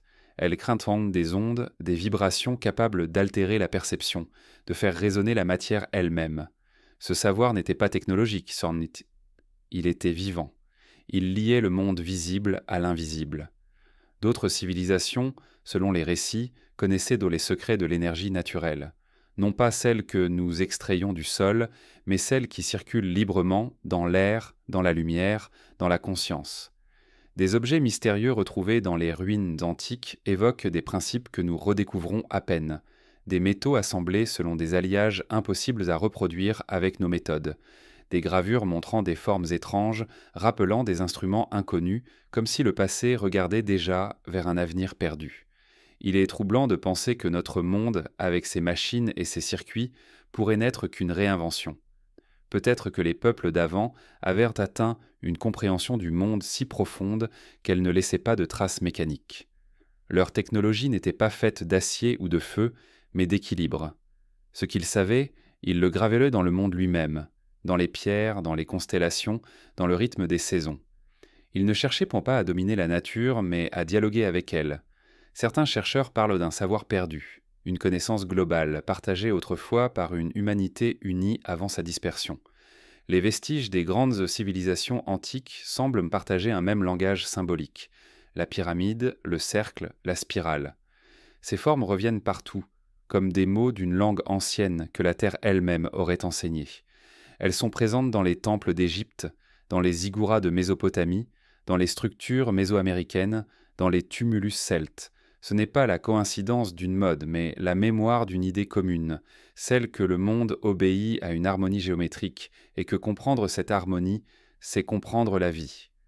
Les technologies d'avant l'histoire n'étaient peut-être pas faites pour durer. Elles n'étaient pas matérielles, mais vibratoires, conscientes, inscrites dans le tissu même du monde. C'est pourquoi elles n'ont pas survécu. Quand le cycle s'est refermé, elles se sont effacées avec les êtres qui les portaient. Il n'en reste que des symboles, des mythes, des murmures.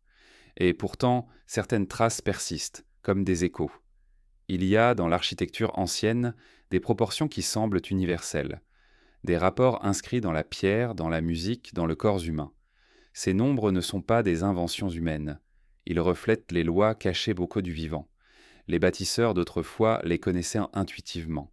Ils construisaient en accord avec la terre, orientant leurs monuments selon la lumière du soleil ou les cycles lunaires. Chaque édifice devenait un instrument d'harmonie. Aujourd'hui encore, quand on pénètre dans ces lieux, on ressent une paix étrange, comme si le monde y retrouvait son équilibre. Certains pensent qu'entendre que ces anciennes civilisations avaient trouvé le moyen de prolonger la vie, non par des machines, mais par la connaissance. En comprenant les cycles, elles vivaient en accord avec eux, sans les rompre. Leur science n'était pas accumulative, mais circulaire. Elles ne cherchaient pas à conquérir, mais à préserver. Peut-être ont-elles disparu non par effondrement, mais par choix, conscientes que tout doit s'effacer pour renaître. Leur départ aurait alors été un acte d'humilité cosmique, une offrande au cycle suivant. Il est aussi possible que ces savoirs n'aient jamais totalement disparu.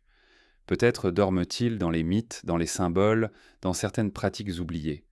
L'humanité moderne, dans sa soif de nouveauté, redécouvre sans le savoir ce qu'elle savait déjà. Les anciennes technologies renaissent sous d'autres formes, traduites dans un langage différent. Non. Les anciens cherchaient la vibration juste, nous cherchons la fréquence parfaite. Eux écoutaient à la pierre, nous écoutons les machines. La différence n'est peut-être qu'une question d'échelle.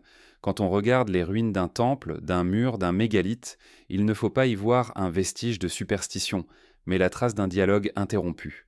Ces pierres sont les lettres d'un alphabet oublié, un langage où la forme est prière. Les anciens ne bâtissaient les pas pour durer, mais pour transmettre. Ils savaient que, même détruites, leurs œuvres continueraient de parler à travers le temps. C'est pourquoi nous les ressentons encore, même sans les comprendre. Les technologies d'avant l'histoire ne furent pas des outils de domination, mais des passerelles. Elles relièrent le monde matériel à celui du sens. Elles rappelaient que tout ce qui existe répond à une fréquence, à une vibration commune. L'homme ancien ne cherchait pas à percer les secrets du monde, il vivait au rythme de sa mémoire. Nous avons remplacé cette écoute par la mesure, cette résonance par la maîtrise. Mais la terre, elle, se souvient encore. Il suffit d'un vent sur une ruine, d'une ombre glissant sur une pierre, pour que ce souvenir s'éveille. Alors, le monde entier semble vibrer, comme si les anciens instruments se remettaient à jouer. Dans cette vibration, il y a quelque chose de familier, une reconnaissance muette. C'est le chant de la mémoire, la trace d'un âge où science et mystère ne faisaient qu'un. Peut-être que les technologies d'avant l'histoire ne sont pas perdues. Peut-être qu'elles attendent simplement que nous réapprenions à écouter. Car elles ne se trouvent pas dans les ruines, ni dans les machines, mais dans la conscience même du monde. Une conscience qui murmure encore, à travers la pierre et le vent. Tout ce que tu inventes, je l'ai déjà connu. Tout ce que tu perds, je le garde pour ton retour. Et lorsque l'humanité, fatiguée de ses propres créations, regardera à nouveau la Terre comme un être vivant, alors les anciennes technologies renaîtront. Pas sous la forme de métal ou de feu, mais sous celle d'une harmonie retrouvée. Car le savoir ne meurt jamais. Il s'endort. Et la Terre patiente attend toujours que ses enfants se souviennent. Sous la surface mouvante des océans dorment des cités que personne n'habite, des labyrinthes de pierre où le silence est roi. Là où jadis les pas résonnaient, ne subsistent plus que les courants et les ombres. Ces villes englouties ne sont pas des légendes. Elles existent, disséminées sous les eaux, recouvertes de coraux et de sable, dissimulées dans les profondeurs comme des souvenirs que la terre a voulu taire. Chaque ruine sous-marine semble respirer à un rythme différent, comme si la mémoire du monde s'y condensait en silence. Elle nous rappelle que tout ce qui s'élève finit un jour par sombrer. L'eau, dans son infinie patience, a avalé les civilisations sans colère ni remords. Elle n'a pas détruit, elle a transformé. Elle a recouvert de sel et de lumière ces architectures oubliées, les transformant en temples liquides. Là où les humains priaient, la mer prie maintenant à sa manière, dans le flux des marées et la lente procession des poissons. Sous la pression des profondeurs, la pierre s'adoucit, se fond dans l'élément qui l'enserre. Les cités deviennent alors des rêves figés, suspendus entre deux temps, celui des hommes et celui de la terre. Dans les profondeurs de l'océan Indien, près des côtes de l'Inde, gisent les ruines de Dwarka, une cité évoquée dans les anciens textes. On y trouve des alignements de murs, des sculptures érodées, des fragments d'un monde disparu depuis des millénaires. Les courants les effleurent avec la tendresse d'une main ancienne. Certains pensent donc qu'il s'agit d'une ville mythique, d'autres d'un port oublié. Mais pour ceux qui plongent parmi ces pierres silencieuses, l'impression est tout autre. Ils disent ressentir une présence, une mémoire, comme si la mer elle-même gardait le souvenir de ce qui fut. Plus à l'est, au large du Japon, la formation de Yonaguni repose comme un monument renversé. Des escaliers, des terrasses, des couloirs taillés dans la roche. Nature ou œuvre humaine. Les avis se divisent, mais qu'importe la réponse. Le lieu dégage une puissance ancienne. Les plongeurs y racontent un sentiment de vertige, comme si le temps s'y dissolvait. On y descend avec des instruments modernes, mais ce qu'on y trouve appartient à un autre âge, à une époque où la mer n'était pas encore là. Partout sur la planète, les légendes parlent de villes englouties. L'Atlantide, bien sûr, reine des mémoires perdues, mais aussi d'autres noms, plus discrets, plus locaux. Yarais, submergé par les flots bretons.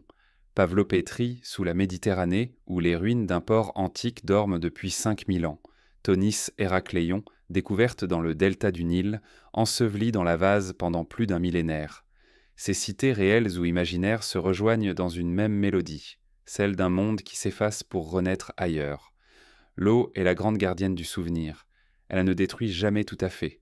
Sous son poids, les pierres se préservent, les fresques se figent, les objets sensés se momifient dans la vase. La mer garde ce que la terre oublie. Et lorsque les plongeurs descendent, ils deviennent des visiteurs du passé. Leurs lampes, trouant l'obscurité, éveillent ensemble des architectures endormies, des colonnes encore debout, des statues à demi ensevelies.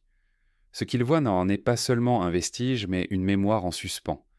Les villes submergées ne sont pas seulement des ruines, elles sont des miroirs. Elles reflètent ce que nous sommes, ce que nous serons. Chaque cité noyée est une prophétie de nos propres civilisations. Nous croyons bâtir pour l'éternité, mais la mer attend, patiente. Elle sait que tout ce qui se dresse finira par s'incliner devant elle. Les océans n'ont pas besoin de rage pour détruire, leur lenteur suffit. Leurs marées effacent ce que le vent ne peut atteindre. Les anciens connaissaient pas ce pouvoir. Ils racontaient que la mer avançait et reculait selon des cycles immenses, avalant les terres avant de les redonner. Certains temples, comme ceux du Cambodge ou de l'Indonésie, semblent avoir été bâtis en prévision d'une telle alternance. Leur architecture épouse les lignes de l'eau comme si elle avait été pensée non pour résister, mais pour survivre à la submersion. Dans leurs sculptures, on retrouve souvent des créatures marines, des dieux aquatiques, des visages mi-humains, mi-ondoyants, comme si ces civilisations savaient que leur destin finirait dans les profondeurs.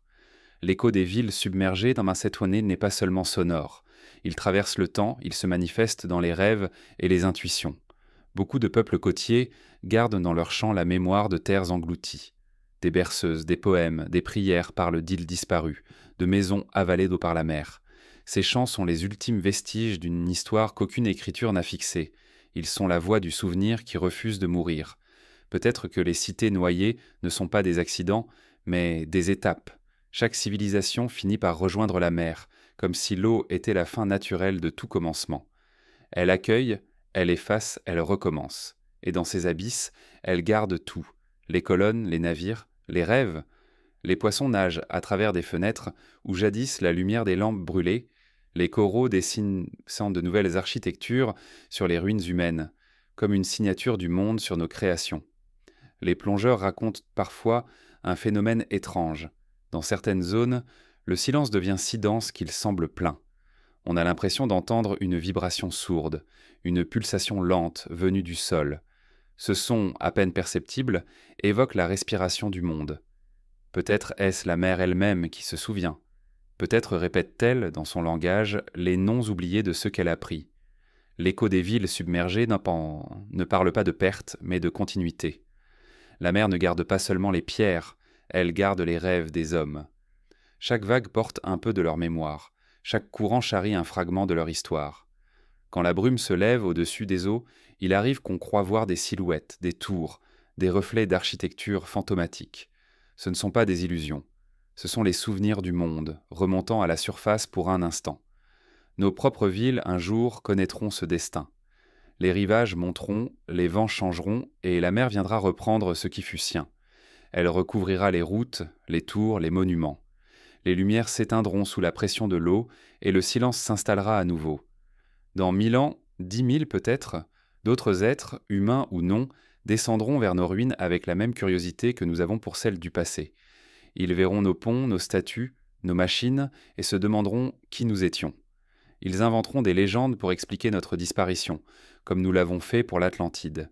Les villes submergées sont les chapitres invisibles de l'histoire. Elles rappellent que le monde est circulaire, que rien n'est jamais définitivement perdu. Chaque cité noyée prépare le terrain d'un nouveau commencement.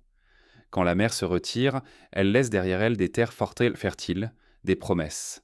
Le sel devient mémoire, le sable devient graine, et peut-être dans un futur lointain, certaines de ces cités se relèveront à nouveau. Le sol se déplacera, les eaux se retireront, et les ruines redeviendront des montagnes. Ce qui dort dans les abysses reviendra à la lumière pour être habité par d'autres êtres, d'autres rêves. Le cycle se poursuivra, indifférent à nos peurs, fidèle à sa propre loi. Car la mer ne prend jamais sans rendre. Elle garde, elle transforme, elle transmet. Sous ces vagues se tisse la mémoire des mondes, une mémoire liquide qui ne connaît ni fin ni commencement. Dans chaque goutte d'eau, il y a un fragment de ce que nous avons été, et lorsque le vent souffle sur l'océan, il fait vibrer cette mémoire comme un immense instrument. Alors, ceux qui savent écouter entendent parfois, dans le bruissement des vagues, un murmure très ancien, une voix qui vient d'en dessous, douce et grave, murmurant les noms effacés des civilisations perdues, une voix qui dit simplement « Rien n'est oublié, tout dort et tout reviendra ». Il existe dans le monde des lieux où le temps ne semble pas suivre son cours, des espaces suspendus, des interstices où la logique s'effrite et où la pierre conserve des secrets qu'aucune datation ne peut te traduire. Ce sont des endroits où la matière semble refuser de vieillir, ou bien au contraire où tout s'use trop vite. Des pierres trop anciennes pour appartenir à la civilisation qui les entoure, des fossiles dans des couches impossibles, des outils là où nul être humain n'aurait dû exister. Ces anomalies dérangent car elles rappellent que le temps n'est pas linéaire, qu'il ondule, se replie, s'égare parfois. Certains chercheurs les appellent des objets hors du temps. Des marteaux pris dans la pierre, des empreintes humaines fossilisées à côté de créatures éteintes depuis des millions d'années, des sculptures impossibles dans des couches sédimentaires trop profondes pour appartenir à l'histoire connue. Ces découvertes sont souvent rejetées, classées comme erreurs ou fraudes, car elles fissurent la continuité du récit officiel. Pourtant, leur simple existence pose une question troublante. Et si notre chronologie n'était qu'une approximation ? Et si le temps lui-même gardait des zones floues, des boucles, des répétitions ? La pierre restait la mémoire la plus ancienne du monde. Elle enregistre tout sans jamais parler. Chaque faille, chaque vénure, chaque inclusion est une phrase d'un langage que nous n'avons pas encore appris à lire. Quand on observe certaines roches, on y voit des lignes d'un ordre presque géométrique, comme des dessins intentionnels gravés par une main invisible. Ce sont peut-être des coïncidences sur le rang géologique, ou peut-être les traces d'un monde antérieur, d'un cycle effacé, d'un peuple qui travaillait la matière d'une manière que nous avons oubliée.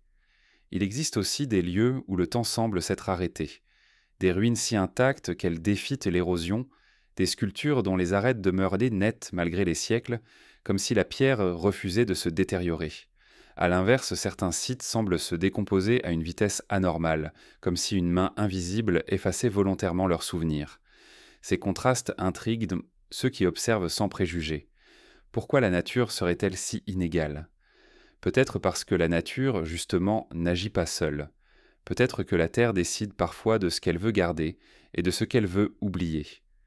Dans certains déserts, des pierres se déplacent lentement, sans qu'aucune force apparente ne les pousse. Elles laissent derrière elles des traces, fines comme des cicatrices, sur le sable durci. Ces mouvements si imperceptibles qu'ils échappent à l'œil humain rappellent que la matière est vivante à sa manière. Rien n'est immobile. Même ce que nous croyons figé participe à la danse du monde. Ces pierres mouvantes, ces témoins d'un mouvement invisible, symbolisent peut-être la respiration du temps lui-même, un flux lent, patient, qui sculpte la réalité sans bruit. Certaines montagnes, on observer depuis le ciel, semblent en apporter des motifs, des visages, des formes d'animaux ou de symboles. Le hasard des reliefs suffit-il à créer tant de coïncidences ? Peut-être, mais ces formes se répètent d'un continent à l'autre, comme si la Terre avait voulu se signer elle-même. Les anciens peuples les ont parfois reconnus avant nous, y bâtissant des temples, des autels, des cercles. Ils savaient aider que la pierre n'est pas un simple décor, elle est un miroir, elle reflète l'intention du monde. Dans les profondeurs des grottes, certaines peintures paraissent défier leur âge. Les pigments, restés vifs après des dizaines de millénaires, conservent une fraîcheur inexplicable. L'humidité, la chaleur, le passage du temps auraient dû les effacer. Et pourtant, elles persistent. Peut-être que ces images ne sont pas seulement des dessins, mais des invocations, des fragments de mémoire fixés dans la matière, maintenus vivants par quelque chose que nous ne comprenons pas. Les anomalies du temps et de la pierre ne sont pas des erreurs du monde, mais des rappels. Elles nous disent que la réalité n'est pas stable. Elle respire, elle bouge, elle recommence. Ce que nous appelons passé n'est pas toujours derrière nous. Il se mêle au présent, se manifeste dans les failles, dans les ombres, dans les anomalies que nous ne savons pas expliquer. Le monde n'est pas un livre que l'on lit du début à la fin. C'est un cercle dont certaines pages reviennent, légèrement modifiées, à chaque tour. Certains géologues admettent, me semble, qu'il existe dans les couches terrestres des traces d'événements qu'on ne peut pas dater, des zones brûlées, vitrifiées, comme si la Terre avait été exposée à une chaleur inimaginable. Ce ne sont peut-être pas des phénomènes naturels, peut-être sont-ce les restes d'anciens cataclysmes technologiques, d'expériences disparues, de civilisations qui ont franchi des limites que nous redécouvrons à peine. La pierre a tout vu, tout enregistré, mais elle ne dit rien. Elle attend que quelqu'un sache la lire autrement. Dans certaines ruines, la datation devient impossible. Le temps y semble en désordre. Les couches les plus anciennes recouvrent parfois les plus récentes, comme si le sol avait inversé sa propre logique. Ces inversions troublent les archéologues, mais elles sont peut-être la preuve que la Terre elle-même se retourne, qu'elle réécrit son livre à chaque cycle. Le monde ne se souvient pas dans une ligne droite. Il plie ses souvenirs, les superpose, les brouille, puis les révèle à nouveau quand vient le moment. Dans certaines traditions spirituelles, on dit que le temps n'est qu'une illusion de la matière, qu'il s'écoule différemment selon la conscience qui le perçoit. Peut-être que la pierre, par sa densité, vit un autre rythme. Ce que nous appelons milliers d'années n'est pour elle qu'un battement de cœur. Si la Terre est vivante, son temps est plus vaste que le nôtre. Nos siècles sont pour elle des instants et nos ruines des poussières. C'est pourquoi certaines pierres semblent si jeunes malgré leur âge. Elles n'ont pas encore eu le temps de vieillir dans leur propre mesure. Il arrive aussi que le temps se plie sur lui-même, créant des échos. Des objets apparaissent là où ils ne devraient pas, des civilisations inventent les mêmes formes à des milliers d'années d'écart. Ces répétitions troublantes ne sont peut-être pas de simples coïncidences culturelles. Peut-être sont-elles des réminiscences, des souvenirs de cycles précédents, des fragments d'un ancien monde qui ressurgissant à travers nous. Nous croyons créer, mais souvent nous nous souvenons. La pierre, elle, se souvient sans jamais se tromper. Elle garde tout, les empreintes, les marques, les feux, les tremblements. Mais elle choisit quand révéler son contenu. Parfois, un tremblement de terre ou une tempête dévoile un site oublié, comme si la terre ouvrait soudain un tiroir de sa mémoire. Ces révélations ne sont jamais fortuites. Elles surviennent quand le monde décide que l'humanité est prête à se souvenir d'un fragment de plus. Peut-être que le temps, comme la matière, a ses caprices. Peut-être qu'il s'étire, se rétracte, se déchire parfois, laissant passer des éclats d'autres époques. Ces fissures du réel sont rares, mais elles existent. Des témoins racontant des phénomènes étranges, des lieux où les montres s'arrêtent, où les sons se déforment, où la lumière semble appartenir à un autre siècle. Ce ne sont peut-être pas des illusions. Ce sont peut-être les respirations du temps, les moments où le monde se souvient un peu trop fort. Dans le silence des pierres anciennes, il y a une vérité que nous refusons d'entendre. La mémoire du monde n'est pas linéaire. Elle se répète, elle se confond, elle s'efface puis revient. Ce que nous appelons anomalie n'est qu'un fragment d'ordre plus vaste, une cohérence qui dépasse la compréhension humaine. Les pierres ne mentent pas, mais elles ne parlent pas dans notre langue. Elles racontent le même récit depuis l'aube du monde, en changeant seulement le ton. Un jour peut-être, nous apprendrons à écouter leur musique lente. Nous comprendrons que chaque fissure, chaque relief, chaque trace dans la roche est un mot d'un alphabet oublié. Alors, les anomalies ne nous effrayeront plus. Nous y verrons ce qu'elles sont vraiment, les souvenirs d'une terre vivante en train de rêver d'elle-même. Et quand nous saurons lire ce rêve, nous comprendrons enfin que le temps ne s'écoule pas. Il respira. Et dans chaque souffle, la pierre chuchote encore les histoires des mondes d'avant. Les mythes ne naissent pas du néant. Ils sont les reflets déformés d'une mémoire plus ancienne, les échos d'un temps dont la trace s'est effacée dans les pierres et les osseaux. Derrière leurs dieux et leurs monstres, leur chute et leur renaissance, se cache souvent une réalité voilée, un souvenir collectif que les mots ont transformé pour survivre. Le mythe n'invente pas, il se souvient en images. Et ces images, traversant les âges, sont devenues nos repères dans l'obscurité. Partout sur la Terre, les récits se répondent. Ils racontent les mêmes catastrophes, les mêmes recommencements. Un grand feu, un grand déluge, une humanité détruite puis recréée. Les continents sont différents, les noms changent, mais l'histoire demeure. Comme si l'humanité entière portait en elle la mémoire d'un même effondrement. Les mythes ne sont donc pas des fables, ce sont des archives, des bibliothèques d'émotions et de symboles conservées dans le langage pour que la mémoire du monde ne meure jamais tout à fait. Les peuples anciens ne distinguaient pas le réel du sacré. Pour eux, raconter, c'était témoigner. Le mythe n'était pas une histoire inventée, mais une manière de préserver le souvenir des forces qui avaient agi sur le monde. Lorsqu'ils parlaient en des dieux, des héros, des géants ou des démons, ils décrivaient des événements réels, transfigurés par le regard humain. Ils donnaient en des visages au mystère, des noms à l'incompréhensible. Ainsi, chaque légende devient un miroir. Elle reflète non pas la réalité brute, mais la manière dont le monde l'a vécue. Le mythe du déluge est sans doute le plus ancien de tous. Il traverse les continents, de la Mésopotamie à l'Amérique, de l'Inde à la Polynésie. Il parle toujours d'un monde submergé, d'un peuple sauvé, d'une renaissance. Est-ce une coïncidence, ou bien la mémoire d'une catastrophe globale survenue avant le souvenir écrit ? Les anciennes civilisations ont pu assister à la montée des eaux après la dernière glaciation, un événement si colossal qu'il a marqué la conscience collective pour des millénaires. Le déluge serait alors la traduction humaine d'un souvenir géologique. Les mythes d'or et de lumière, eux aussi, reviennent partout. Ils évoquent un âge d'harmonie où les hommes vivaient proches des dieux, où la nature parlait encore. Cet âge d'or se termine toujours par une faute, une rupture, un excès de connaissance ou d'orgueil. Puis vient la chute, l'oubli, la nuit. Ces récits racontent la nostalgie d'une perfection perdue, mais peut-être aussi le souvenir d'un cycle précédent. Les anciens savaient que le monde n'avance pas en ligne droite, il s'élève et retombe comme la marée. Leur âge d'or était peut-être la mémoire d'un monde antérieur au nôtre, une humanité disparue dans le dernier grand effacement. Les mythes n'ont pas besoin de preuves pour être vrais. Leur vérité n'est pas celle des faits, mais celle du sens. Ils disent ce que les pierres taisent. Quand la terre efface, le mythe se souvient. Il conserve sous forme de récit ce que la géologie garde sous forme de traces. Ensemble, ils composent la double mémoire du monde. La pierre pour le corps, le mythe pour l'âme. Les anciens Égyptiens racontaient que les dieux avaient des vécus sur terre avant les hommes. Ils avaient des régnés pendant des milliers d'années, puis s'étaient retirés dans le ciel ou dans les profondeurs. Les Grecs parlaient concernant des titans, vaincus et ensevelis sous la terre, dont les secousses provoquent encore les tremblements. Les peuples de l'Inde évoquent des cycles cosmiques où les âges s'enchaînent, chacun plus court et plus obscur que le précédent.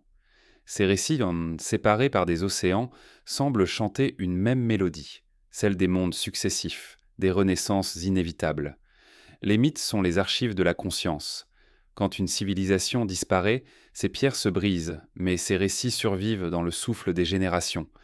Ils se transforment, se simplifient, se teintent de morale ou de poésie, mais leur noyau demeure.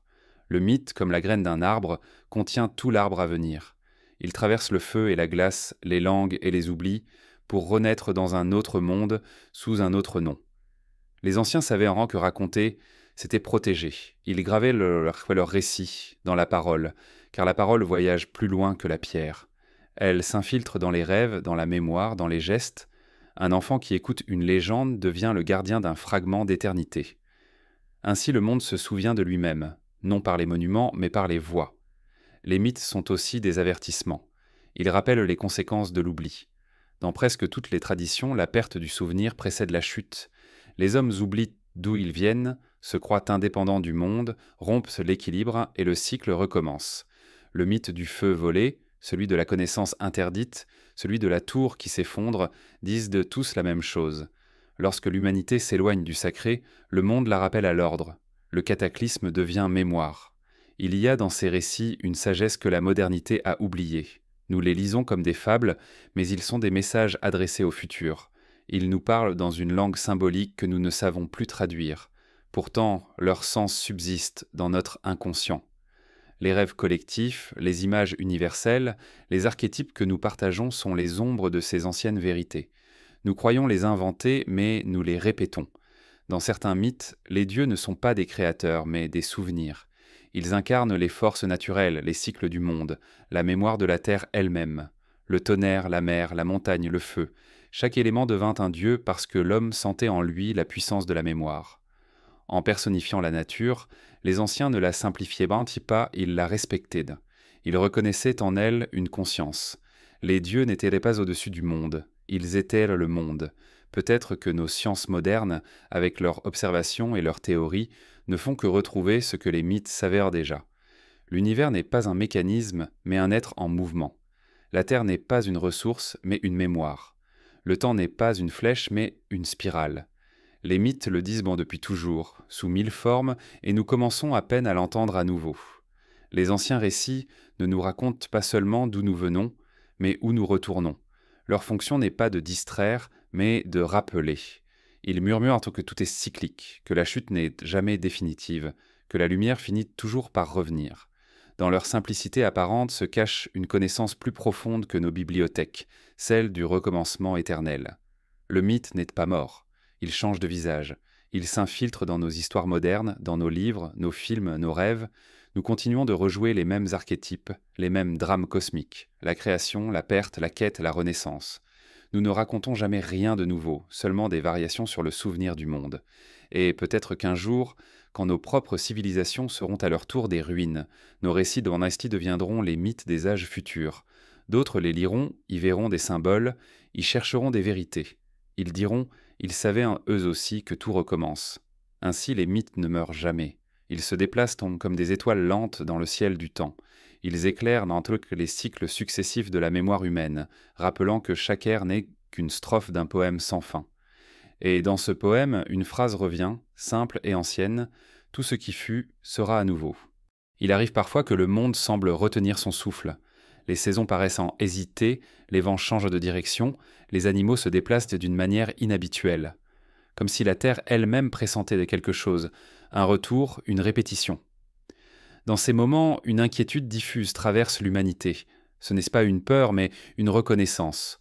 Un pressentiment ancien, venu de très loin, qui murmure. Cela est déjà arrivé, et cela reviendra. La possibilité d'un nouveau cycle n'est pas une prophétie, c'est une mémoire. La Terre ne fait que poursuivre son mouvement, fidèle à la loi silencieuse qui la régit depuis les origines. Elle tourne, respire, oublie. se renouvelle. Chaque ère croit être la dernière, chaque civilisation pense être l'aboutissement. Mais sous la surface, la roue continue de tourner, indifférente à nos certitudes. Ce que nous appelons progrès n'étant qu'un battement dans une respiration infinie. Les signes, pourtant, sont là. L'équilibre des climats boiteux se trouble, les mers montent, les sols tremblent.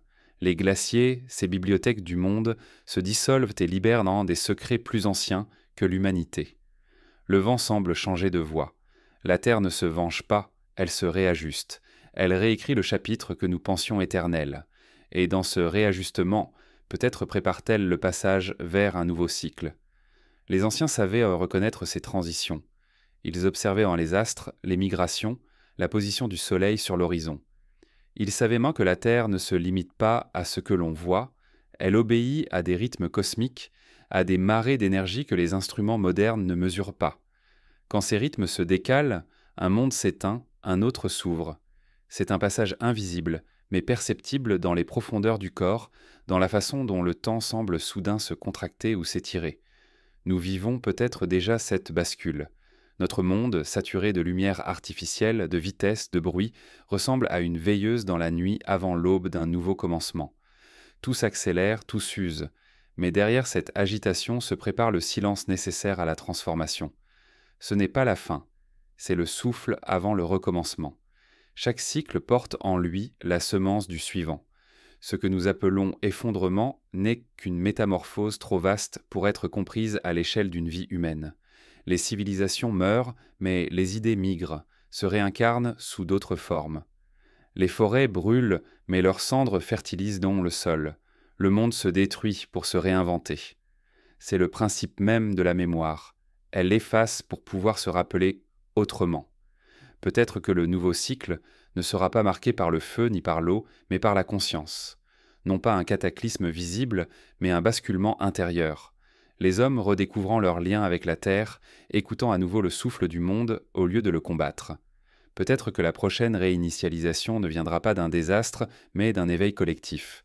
Car la terre n'a pas besoin de détruire pour recommencer. Il lui suffit de faire mûrir. Les signes du changement se manifestent souvent dans les détails. Le temps paraît différent, les jours s'allongent sans qu'on sache pourquoi, les rêves deviennent plus denses. Beaucoup ressentent une fatigue sans cause, comme si le corps lui-même tentait de s'adapter à une autre fréquence. Peut-être que ce sentiment d'instabilité n'est pas une crise, mais une naissance. Nous sommes des êtres du seuil, encore attachés à un monde qui se retire, déjà appelé par un monde qui s'éveille. Dans les légendes des peuples anciens, la fin d'un cycle n'était jamais décrite comme une punition. C'était un passage, une résonance. Le monde entrait dans une nuit longue avant de renaître. Les Mayas parlaient de soleils successifs, chacun s'éteignant pour laisser place au suivant. Les hindous décrivaient les yugas, ces âges qui s'enchaînent dans une immense respiration cosmique. À chaque fin correspond un oubli, à chaque début une redécouverte. Nous vivons l'un de ces moments suspendus où le monde se prépare à se souvenir de lui-même. Les signes de recommencement ne sont pas seulement extérieurs. Ils apparaissent dans nos rêves, nos intuitions, nos peurs. Les esprits modernes cherchent des réponses dans la technologie. Mais les réponses les sont déjà dans le sol, dans le vent, dans les eaux. Ce que nous appelons dérèglement n'est peut-être qu'une réharmonisation. La Terre retrouve son axe et nous, perdus dans notre bruit, croyons voir le chaos. Un nouveau cycle, s'il vient, ne sera pas une copie du précédent. Rien ne revient à l'identique. Le monde répète, mais il apprend. Chaque ère porte en elle les leçons des précédentes, comme un fleuve portant les sédiments de ses sources. Ce que nous croyons perdu demeure en profondeur, attendant son heure pour remonter. Ainsi, la mémoire du monde n'est jamais vide. Elle se reforme à chaque tour de la roue. Peut-être que ce cycle-ci sera celui du souvenir. Après tant d'oubli, l'humanité redécouvrira ce qu'elle a toujours su, qu'elle ne vit pas sur la terre mais avec elle, que son souffle est celui du vent, que son cœur bat au même rythme que les marées. Peut-être qu'un jour, les villes cesseront de lutter contre le monde et commenceront à respirer avec lui. Alors nous comprendrons que le progrès n'était qu'un détour, un passage nécessaire vers la réconciliation.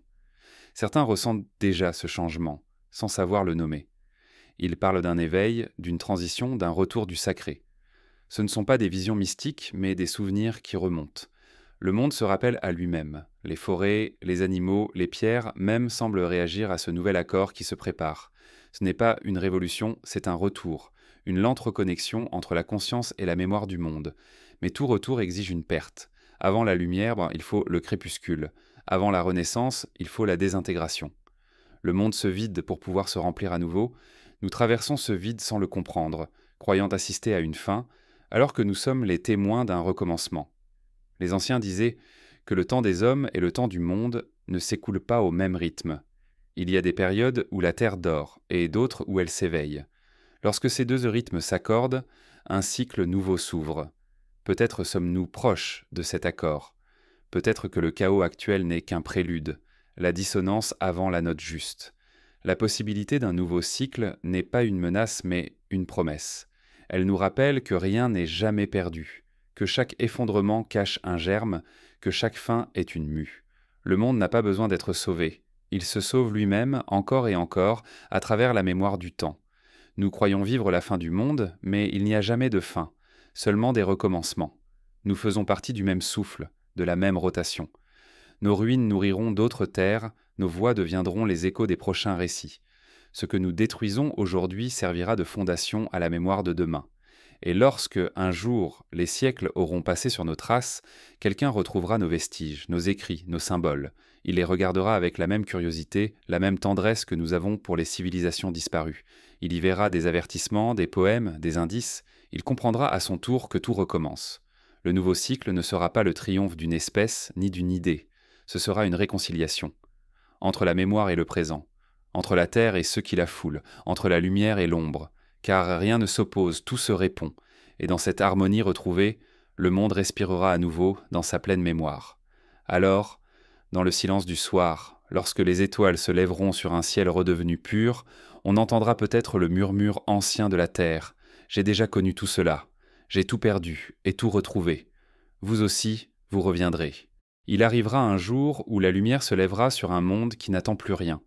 Ce sera une aube semblable aux autres, douce et claire, mais sous son éclat subsistera une étrange paix, celle des fins silencieuses. Les vents auront cessé de murmurer, les mers seront calmes comme des miroirs, et la terre, pour la première fois depuis longtemps, se reposera. Rien ne s'effondrera dans le fracas, tout se dissoudra dans la lenteur. Le monde ne mourra pas, il s'éteindra comme s'éteint un souffle, sans douleur ni cri, dans une infinie douceur. Cette aube ne sera pas la dernière dans le sens humain du mot. Elle sera la dernière pour ce cycle, pour cette mémoire, pour cette forme du monde. Car tout recommencement exige un silence. Entre deux respirations, la terre se tait. Entre deux civilisations, elle rêve. Et dans ce rêve, elle oublie pour pouvoir se souvenir à nouveau. Le silence après la dernière aube n'est pas celui de la mort, mais celui du souvenir qui s'efface pour faire place à une nouvelle mélodie. Dans ce silence, tout se dénoue. Les pierres cessent de retenir le passé, les arbres se fondent dans la lumière, les mers reprennent les villes et les noms. Ce que nous appelons fin n'est qu'un passage vers une forme plus vaste du temps. Le monde, débarrassé de ses voix, redeviendra simple comme au premier jour. Peut-être que nul être ne sera là pour contempler ce moment. Peut-être que la conscience se sera dissoute dans la terre, retournant à sa source. Ce ne sera pas une absence, mais une union. L'humanité fondue dans la mémoire du monde deviendra enfin ce qu'elle a toujours été, un battement dans la respiration de la planète. Toutes les voix, tous les rêves, toutes les prières se mêleront à la pulsation souterraine du vivant. Le silence ne sera pas vide, il sera plein d'échos. Ceux des civilisations disparues, des mots perdus, des gestes répétés. Chaque souvenir deviendra lumière, chaque ruine deviendra graine. La terre, dans ce mutisme sacré, se souviendra de tout ce qu'elle a été.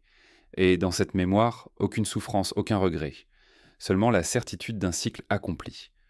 Quand le dernier feu s'éteindra, quand la dernière vague se retirera, il restera l'empreinte invisible de ce que nous avons aimé, de ce que nous avons rêvé. Car rien ne s'efface vraiment. Les émotions, les pensées, les instants vécus s'impriment dans le tissu même du monde. Le vent les emporte, les dépose ailleurs, dans d'autres temps, d'autres consciences. Ainsi, chaque fin nourrit une autre naissance. Chaque disparition devient un souvenir qui veille. Peut-être que quelque part, loin dans le futur ou dans le passé, là où les cycles se rejoignent, d'autres êtres sentiront encore ce souffle. Ils marcheront sur une terre nouvelle sans savoir qu'ils foulent les cendres d'anciens mondes. Ils découvriront des pierres étranges, des ruines sans explication, et leurs cœurs frémiront sans comprendre pourquoi. Dans leurs rêves, des images reviendront, des mers anciennes, des villes englouties, des visages qui ne leur appartiennent pas. Ce sera la mémoire du monde qui parlera à travers eux. Le silence après la dernière aube ne dure jamais. Car dans ce silence déjà quelque chose remue. Une vibration, une pulsation, un souffle minuscule. L'univers ne connaît pas le repos éternel. Il se replie sur lui-même pour renaître plus vaste, plus lumineux. La Terre aussi, après chaque sommeil, s'éveille différente. Peut-être que les continents s'ouvriront ailleurs, que d'autres mers apparaîtront, que d'autres formes de vie inventeront leur langage. Et tout recommencera sous un autre ciel, avec la même tendresse. La mémoire des cycles ne se transmet pas par les mots, mais par la matière. Chaque atome, chaque particule garde le souvenir du feu initial. Quand un monde s'éteint, il ne disparaît pas, il se redistribue. Ce que nous appelons poussière est le corps des anciens mondes, dispersés dans l'infini. Nous portons en nous les vestiges de tout ce qui fut. Nos os, nos souffles, nos pensées contiennent les traces des premières étoiles, des premières forêts, des premières mers. Nous sommes les enfants de tous les recommencements. Dans la lumière pâle de la dernière aube, la terre ne se jugera pas. Elle ne se reprochera ni les extinctions ni les renaissances. Elle aura accompli son œuvre. Elle aura permis à la mémoire de se renouveler. Ce que nous appelons destruction est pour elle un acte d'amour, une manière de se libérer du poids du passé. Elle se vide pour se remplir, elle se tait pour entendre à nouveau. Les anciens mythes avaient pressenti ce silence. Ils parlaient mention d'un grand sommeil du monde, d'une nuit qui précède la création. Après le chaos, disaient-ils, vient la lumière. Après le cri, vient le chant. Ils savaient dès que la fin n'existe pas, que chaque cycle n'est qu'une étape dans une boucle infinie. Ils racontaient que même les dieux se reposent entre deux mondes, se dissolvant dans le silence avant de se rappeler à l'existence. Ce moment entre deux battements, c'est celui où tout devient possible. Il n'y aura pas de spectateur à la dernière aube. Il n'y aura pas de mots pour la décrire, car elle sera au-delà du langage. Elle sera pure mémoire, pure lumière, pure paix. Peut-être que le vent seul emportera la trace, glissant sur les plaines nouvelles, effleurant les premières graines du prochain monde. Dans cette brise, on entendra un murmure presque imperceptible, comme une promesse chuchotée à travers le temps. Rien n'est fini, tout commence encore. Dans ce monde neuf, tout sera à réapprendre.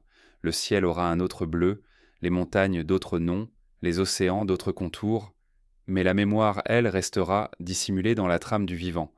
Les pierres anciennes parleront aux nouvelles, les arbres se souviendront des forêts d'avant, et les rivières chanteront des mélodies que nul ne leur aura apprises. Le monde entier sera un livre ouvert, écrit avec la patience de l'éternité. Et quand un jour, dans ce futur lointain, une autre espèce s'éveillera à la conscience, elle regardera le ciel et se posera la même question que nous, d'où venons-nous ? Alors la terre sourira en silence. Elle aura déjà entendu cette question 1000 fois. Elle la portera dans son cœur comme un refrain familier. Car chaque conscience qui s'éveille est un souvenir qui renaît. Ainsi s'achève un cycle et commence un autre. Le silence après la dernière aube n'est pas la fin du monde, mais la promesse du prochain. La terre se souvient, oublie, se souvient encore. Elle ne cesse jamais d'aimer ce qu'elle crée, même lorsqu'elle l'efface. Dans sa lenteur infinie, elle contemple chaque ère avec la tendresse d'une mère qui regarde grandir un enfant qu'elle sait vouer à partir. Quand le dernier écho de notre monde se dissipera, quand les étoiles elles-mêmes auront changé de place, la mémoire demeurera. Pas dans les livres, pas dans les ruines, mais dans la vibration du silence. Ce silence-là n'est pas absence. C'est la matrice de tout recommencement.